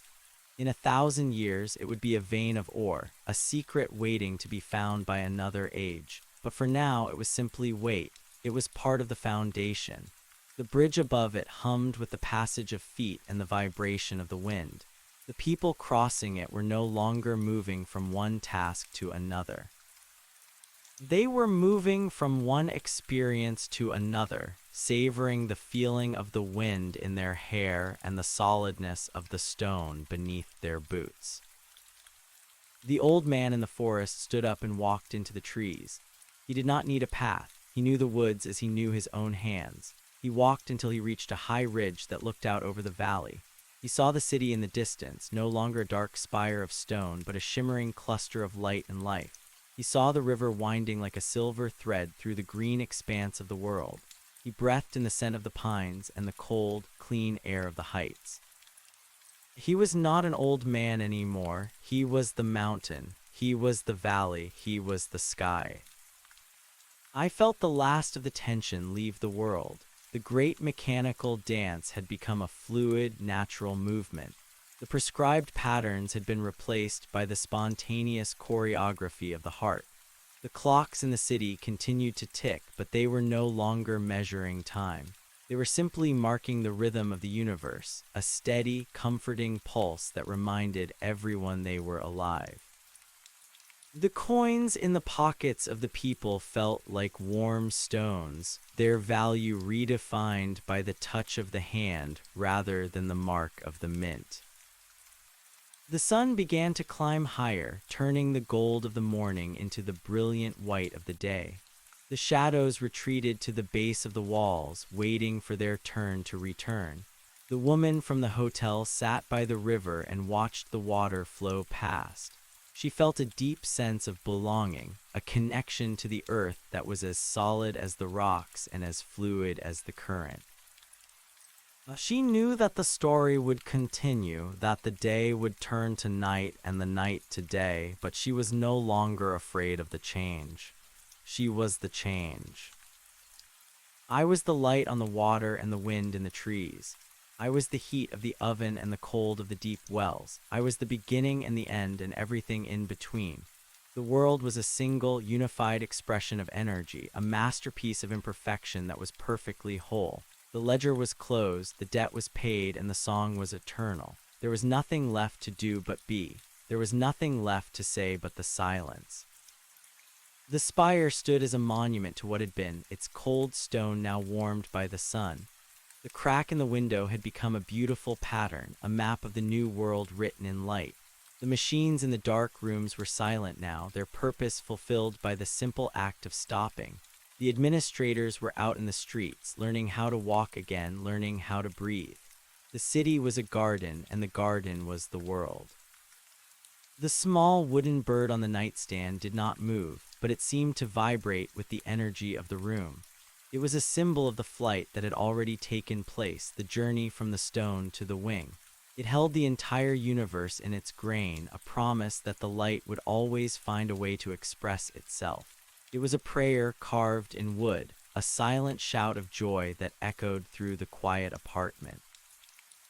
The universe breathed, and the breath was a golden light that filled every space and every heart. There was no more separation, there was no more fear. There was only the presence of the now, a burning, glorious reality that defied description. I was the breath, and I was the life. I was the gold, and I was the grace. Everything was one, everything was home. The day moved on, an endless unfolding of beauty, a gift that was given and received in every single heartbeat. The song was everywhere, and the song was everything. The light did not fade as the sun climbed to its zenith. Instead, it deepened, turning from a morning yellow into a rich, saturated bronze that seemed to vibrate within the very marrow of the bones of the city. In the hospitals, the sterile white walls softened into the color of aged parchment and then into the glow of a honeyed lantern. The patients who had been confined to beds of pain felt a sudden, cool lifting of the spirit. A man who had not walked in years looked at his feet and saw them not as failed instruments, but as roots connected to the bedrock of the world. He stood up, his joints moving with the silent fluidity of a well-oiled hinge, and walked to the balcony to watch the children playing in the streets below. There was no medicine more potent than the realization that the body was merely a temporary vessel for a light that could never be extinguished. The markets were transformed. The stalls that once held the weight of transaction and the sharp edge of competition were now communal tables. A woman who had spent her life counting every penny to buy a single bag of grain found herself standing before a mountain of fruit that smelled of distant tropical rains and the deep heat of the earth. She took an apple, and as her teeth broke the skin, she tasted the history of the tree, the struggle of the roots against the stone, and the triumph of the blossom in the spring. She did not reach for her purse. The merchant, a man whose face had once been a map of worry and calculation, simply smiled at her. He was busy stacking crates not for sale, but for the sheer pleasure of the geometry, his hands moving with a grace that suggested he was composing a poem in wood and wicker. Below the streets, in the deep veins of the subway system, the electric hum of the third rail had changed its pitch. It no longer sounded like a trapped snarl, but like the resonant drone of a cathedral organ. The commuters who had once avoided eye contact now sat across from one another, their faces illuminated by the golden aura that clung to the tunnel walls. They saw the stories written in the lines around each other's eyes. They saw the bravery in the set of a stranger's jaw and the kindness in the slope of a shoulder. The trains moved like silver needles through the fabric of the city, stitching the disparate neighborhoods into a single, seamless garment. There was no rush to reach a destination because every point in space had become the center of the universe. The woman from the hotel found herself at the edge of a great park she had never noticed before. The gates, once heavy iron barriers designed to keep the night out, were now draped in flowering vines that had grown overnight. The scent was overwhelming, a mixture of jasmine, damp earth, and something ancient that smelled like the first rain on the first fire. She walked onto the grass and felt the individual blades tickling her ankles. She sat down beneath a willow tree whose branches swept the ground like the hair of a giant. She realized that she was no longer waiting for her life to begin. It had always been happening, a constant stream of miracles that she had mistaken for mundane events. She closed her eyes and felt the rotation of the planet, a slow and majestic tilting toward the stars. In the higher reaches of the spire, the archives were beginning to change. The paper in the filing cabinets, once brittle and yellowed with the weight of useless facts, was turning into fine white sand. The ink was lifting off the pages and floating in the air like clouds of tiny black gnats before dissolving into the light. The history of the old world, with its wars and its debts and its endless ledgers of loss, was being erased by the sheer intensity of the present. The rooms that had once felt like tombs were now airy and bright, the stone walls becoming translucent as if they were made of alabaster. The few officials who remained did not try to save the records.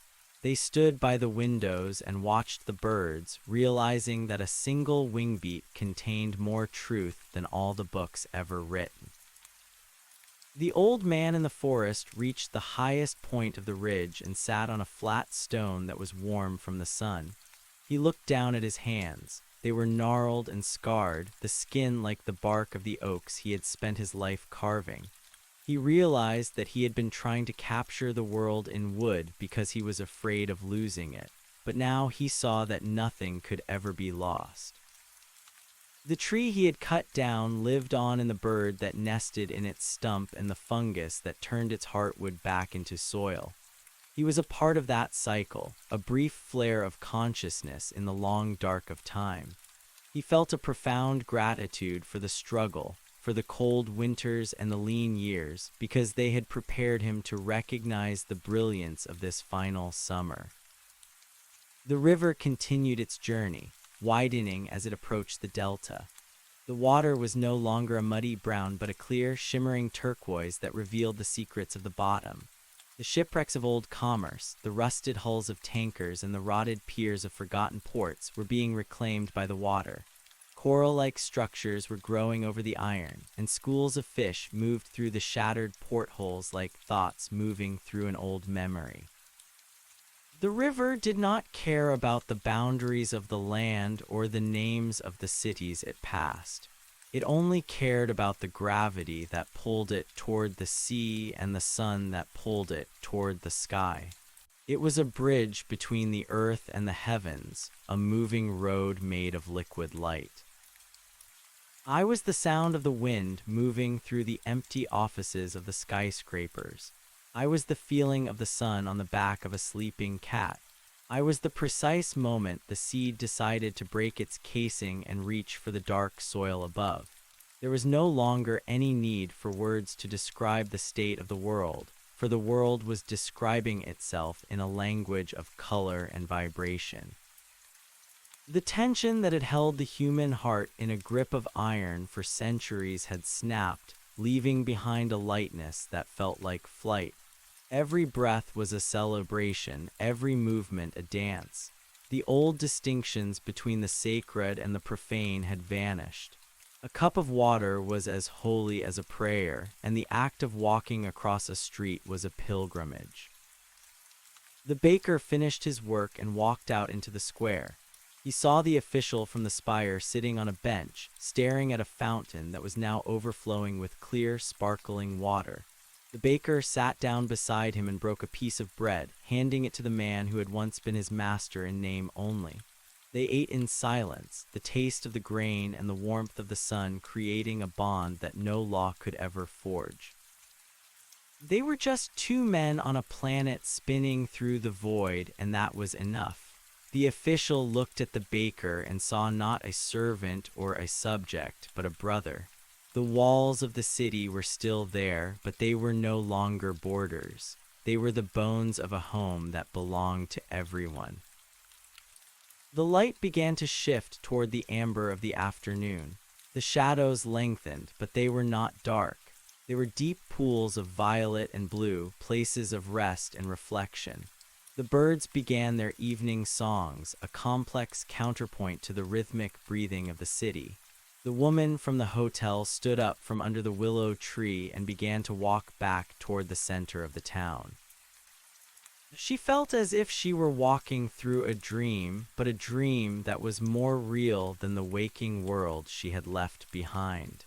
She saw the man from the bridge again, and this time they smiled at each other. It was a smile of recognition, a sign that they both knew the secret that the world had finally revealed. Deep in the earth, the silver coin was now completely encased in silt. It was becoming part of the stone, a tiny inclusion in the vast geological record of the planet. Above it, the river sang its endless song of return. The mountains from which the water had come were glowing in the distance, their peaks catching the last direct rays of the sun. The old man on the ridge watched as the first stars began to appear in the darkening sky. They were not distant points of light, but openings in the fabric of the night, glimpses of the infinite fire that burned behind the veil of the physical world. He felt the cold air of the evening on his face and welcomed it. It was the breath of the universe, cooling the fever of the day. The spire was now a pillar of glowing amber, reflecting the sunset in every one of its 1,000 windows. The machines inside were cold, their gears locked in a final, peaceful embrace. The data that had once ruled the world was gone, replaced by the simple, undeniable fact of existence. The people of the city were gathering in the squares and on the rooftops, not to protest or to celebrate, but simply to be together. They watched the sky change from gold to orange to a deep, resonant red. They felt the pulse of the earth beneath their feet, a steady and reassuring beat that told them they were safe. They were the children of the light, and the night held no terrors for them. I was the space between the stars and the heat in the center of the earth. I was the memory of the first cell and the dream of the last star. The story of humanity had reached a point where it was no longer a story of struggle, but a story of being. The gold was not in the vaults or the coins. It was in the air, the water, and the blood. It was the fundamental substance of reality, the light that had finally decided to show itself without disguise. As the sun dipped below the horizon, the world did not go dark. It began to glow from within, a soft and steady radiance that came from the stones, the trees, and the people themselves. The woman reached her hotel room and looked at the yellow leaf on the table. It was glowing with its own inner light, a small beacon in the twilight. She lay down on the bed and felt the weight of her body as a comfort, a solid connection to the world she loved. She knew that when she woke up, the world would still be there and it would still be gold. She closed her eyes and let the sound of the river carry her into sleep. There was no more I, no more you, no more them. There was only the light, the song, and the eternal grace of the now. The universe breathed, and in the silence of the night, the breath was the only sound. The old man in the forest lay down on the moss and looked up at the canopy of the trees. He could see the stars through the leaves, and he felt as if he were floating among them. He was no longer a man in the forest. He was the forest in the man. The boundaries of his identity had dissolved like salt in water. He felt the life of the insects in the ground and the owls in the branches. He felt the slow, patient growth of the roots and the quick, frantic heartbeat of the mouse. He was everything, and everything was him. He smiled in the dark, and the smile was the light of 1,000 suns. The city was a constellation of souls, each one glowing with the same golden fire. The streets were quiet, but the silence was not empty. It was full of the resonance of a world that had finally found its voice.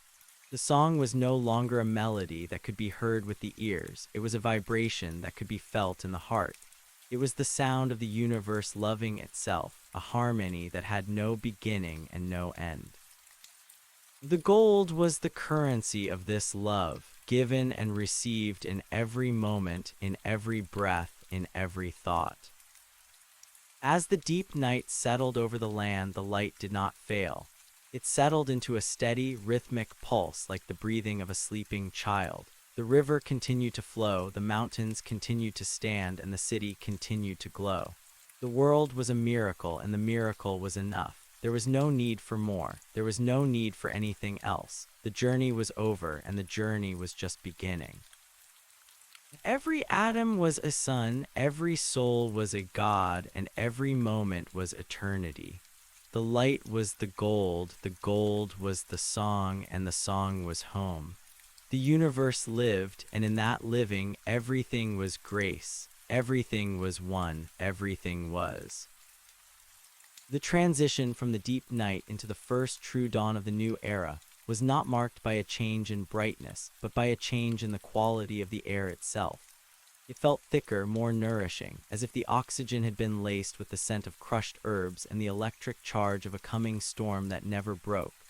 In the city, the skyscrapers did not cast shadows of gloom, but rather long, cool fingers of violet that invited the weary to rest. The pavement, once a harsh and unforgiving gray, seemed to have softened, yielding slightly to the step of the wanderer like the forest floor. There was no longer any distinction between the natural and the artificial. The steel beams of the bridges hummed with the same frequency as the hives of the bees, and the glass of the windows vibrated with the song of the wind. The woman in the hotel room woke before the sun, but she did not feel the heavy pull of exhaustion that had defined her mornings for years. She stood and walked to the window, watching the way the gold of the room mingled with the deep indigo of the sky. She saw a fox trotting down the center of the main boulevard, its fur glowing like a small ember against the dark stone.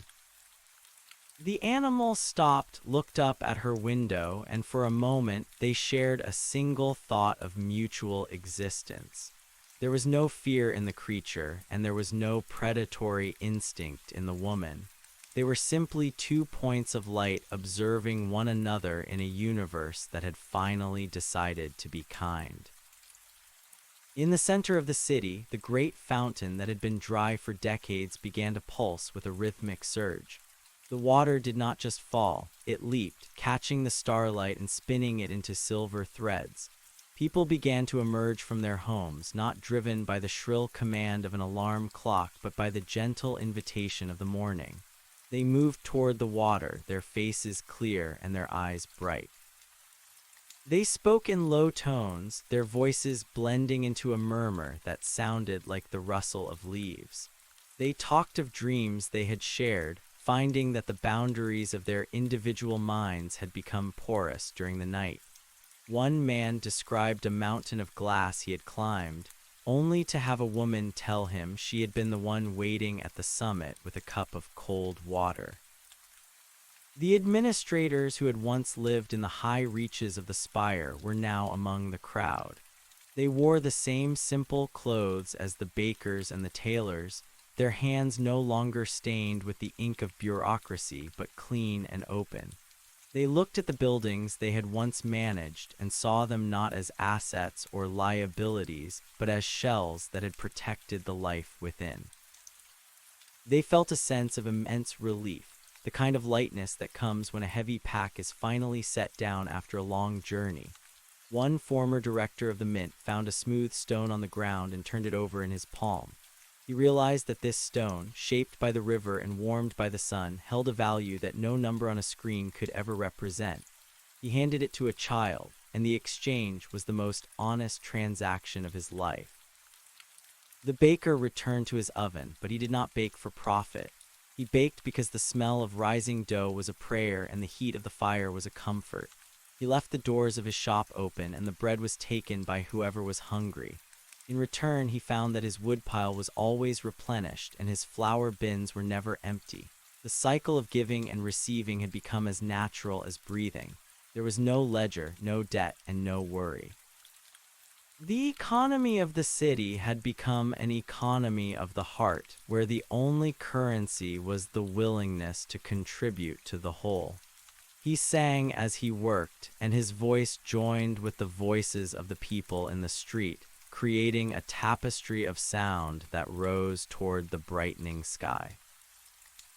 Deep in the archives of the spire, the last of the paper had finally dissolved. The rooms were now vast halls of light, the air shimmering with the dust of old records that had become stardust. The machines that had once crunched numbers and tracked the movements of millions were now silent monuments to a forgotten logic. A young woman who had once been a coder sat on the floor of the server room, watching the way the sunlight played across the empty racks. She realized that the complexity she had once tried to master was nothing compared to the simple elegance of a single blade of grass. She reached out and touched the cold metal of a terminal, and it felt like touching the skin of a ghost. The past was gone, not because it had been destroyed, but because it had been outgrown. The old man on the ridge watched the sun break over the horizon. The light did not hit the world, it emerged from it. He saw the valleys fill with a mist that looked like liquid pearl, and he heard the awakening of the birds as a grand orchestral opening. He stood up, his legs strong and his heart steady. He began to walk down the slope, not toward his cabin, but toward the city. He wanted to see the faces of the people. He wanted to see how the gold had settled in their eyes. He carried nothing but his walking stick, which he had carved with the images of every tree he had ever known.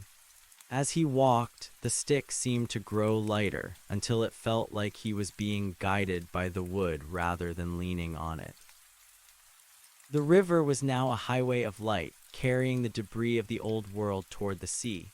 Pieces of rusted iron and fragments of plastic were being broken down by the water, their molecules rearranged into something new and vibrant. The fish that swam in the depths were larger and more colorful than any that had been seen in centuries.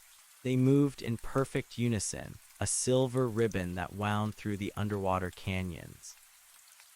The fishermen on the banks did not use nets or hooks.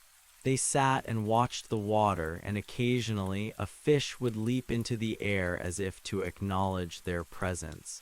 The hunger that had once driven humanity was gone, replaced by a deep and abiding sense of saturation. The woman from the hotel reached the main square just as the sun reached its midpoint. She saw the man from the bridge standing by the fountain. He was holding a piece of the baker's bread and sharing it with a group of strangers. When he saw her, he did not wave or shout. He simply waited. When she reached him, they stood together in the center of the golden light, two people who had survived the transition and emerged whole on the other side. They did not need to speak of what had happened. The knowledge was in the air they breathed and the warmth of the sun on their skin. They were the witnesses to the end of time and the beginning of the now. The small wooden bird on the nightstand in the apartment finally began to move. It did not fly with wings of feathers, but it vibrated with such intensity that it seemed to blur at the edges. It was a focal point for the energy of the room, a small anchor for the vast consciousness that now permeated the city. It represented the flight of the human spirit from the cages of its own making. It was a reminder that even the most solid matter was merely a slower form of light. The bird did not need to leave the room to be free. It was free because the room was free, and the city was free, and the world was free. I was the heat in the stones of the square and the cool shadow beneath the eaves of the houses. I was the laughter of the children who had forgotten what it felt like to be afraid of the future.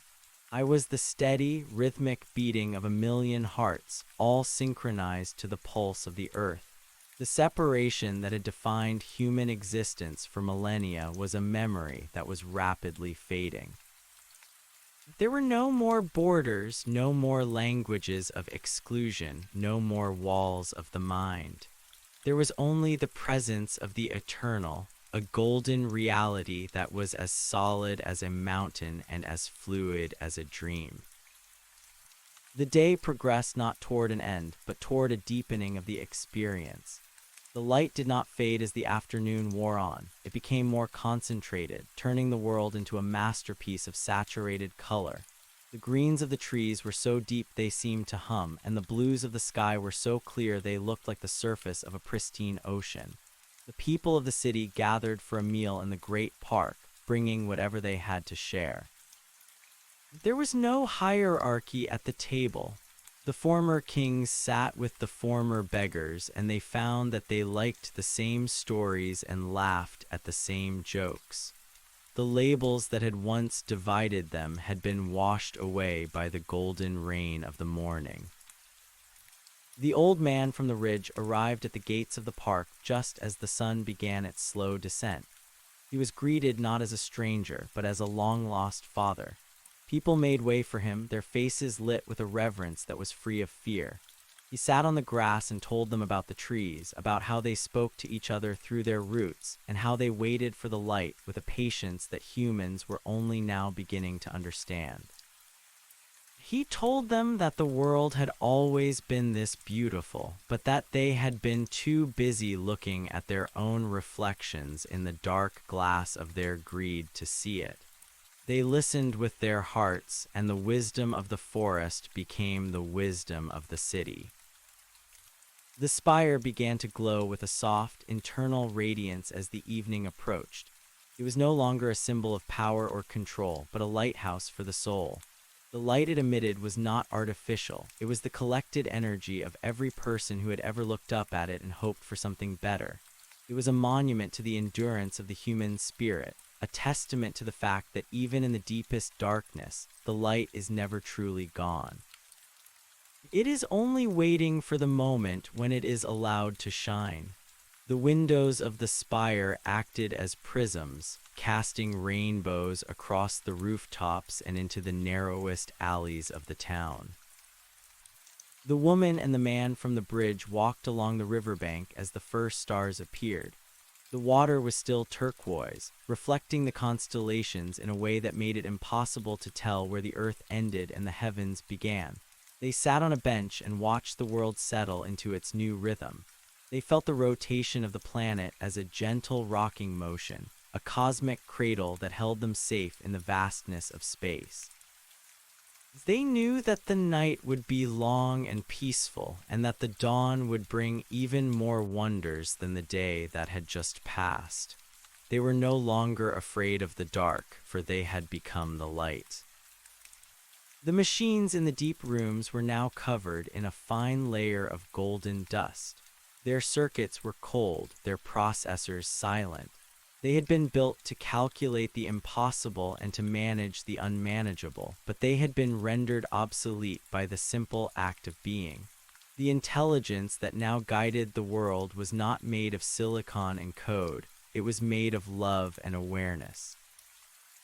It was a distributed network of souls, each one contributing its own unique vibration to the harmony of the whole. The system had not crashed, it had been transcended. The baker closed his eyes for a moment, leaning against the warm bricks of his oven. He felt the life of the city pulsing around him, a vibrant and healthy organism that was finally at peace with itself.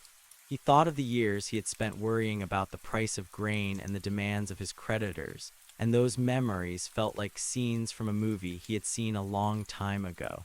They were no longer his reality. His reality was the smell of the bread, the warmth of the sun, and the smiles of his neighbors.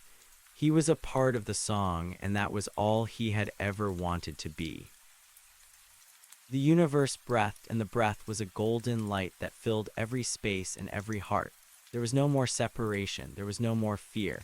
There was only the presence of the now, a burning, glorious reality that defied description. I was the breath, and I was the life. I was the gold, and I was the grace. Everything was one, everything was home.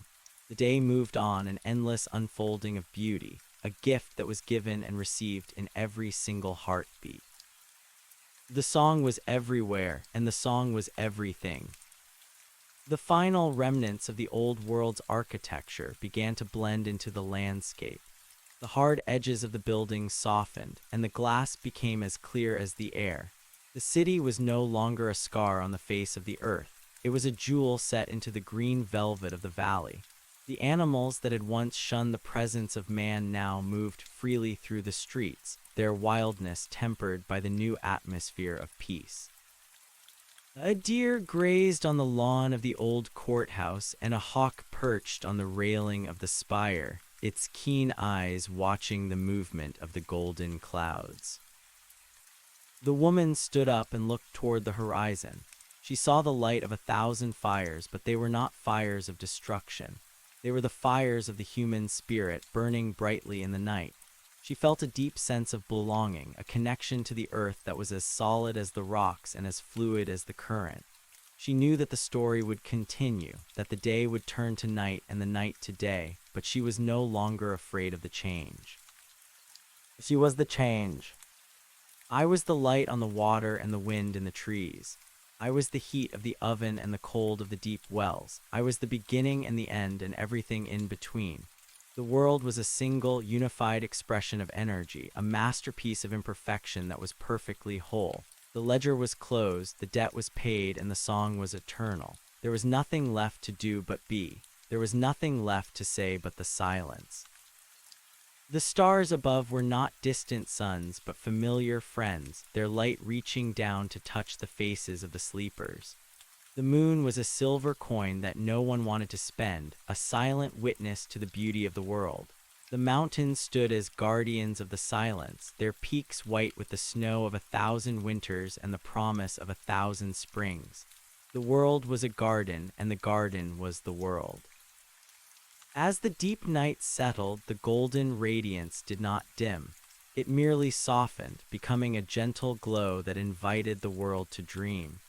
In those dreams, the people saw the future, and it was a continuation of the present, a long and winding road of discovery and joy.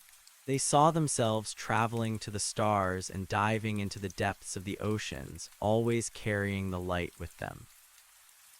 They saw the earth healing itself, the scars of the past fading beneath the touch of the green and the gold.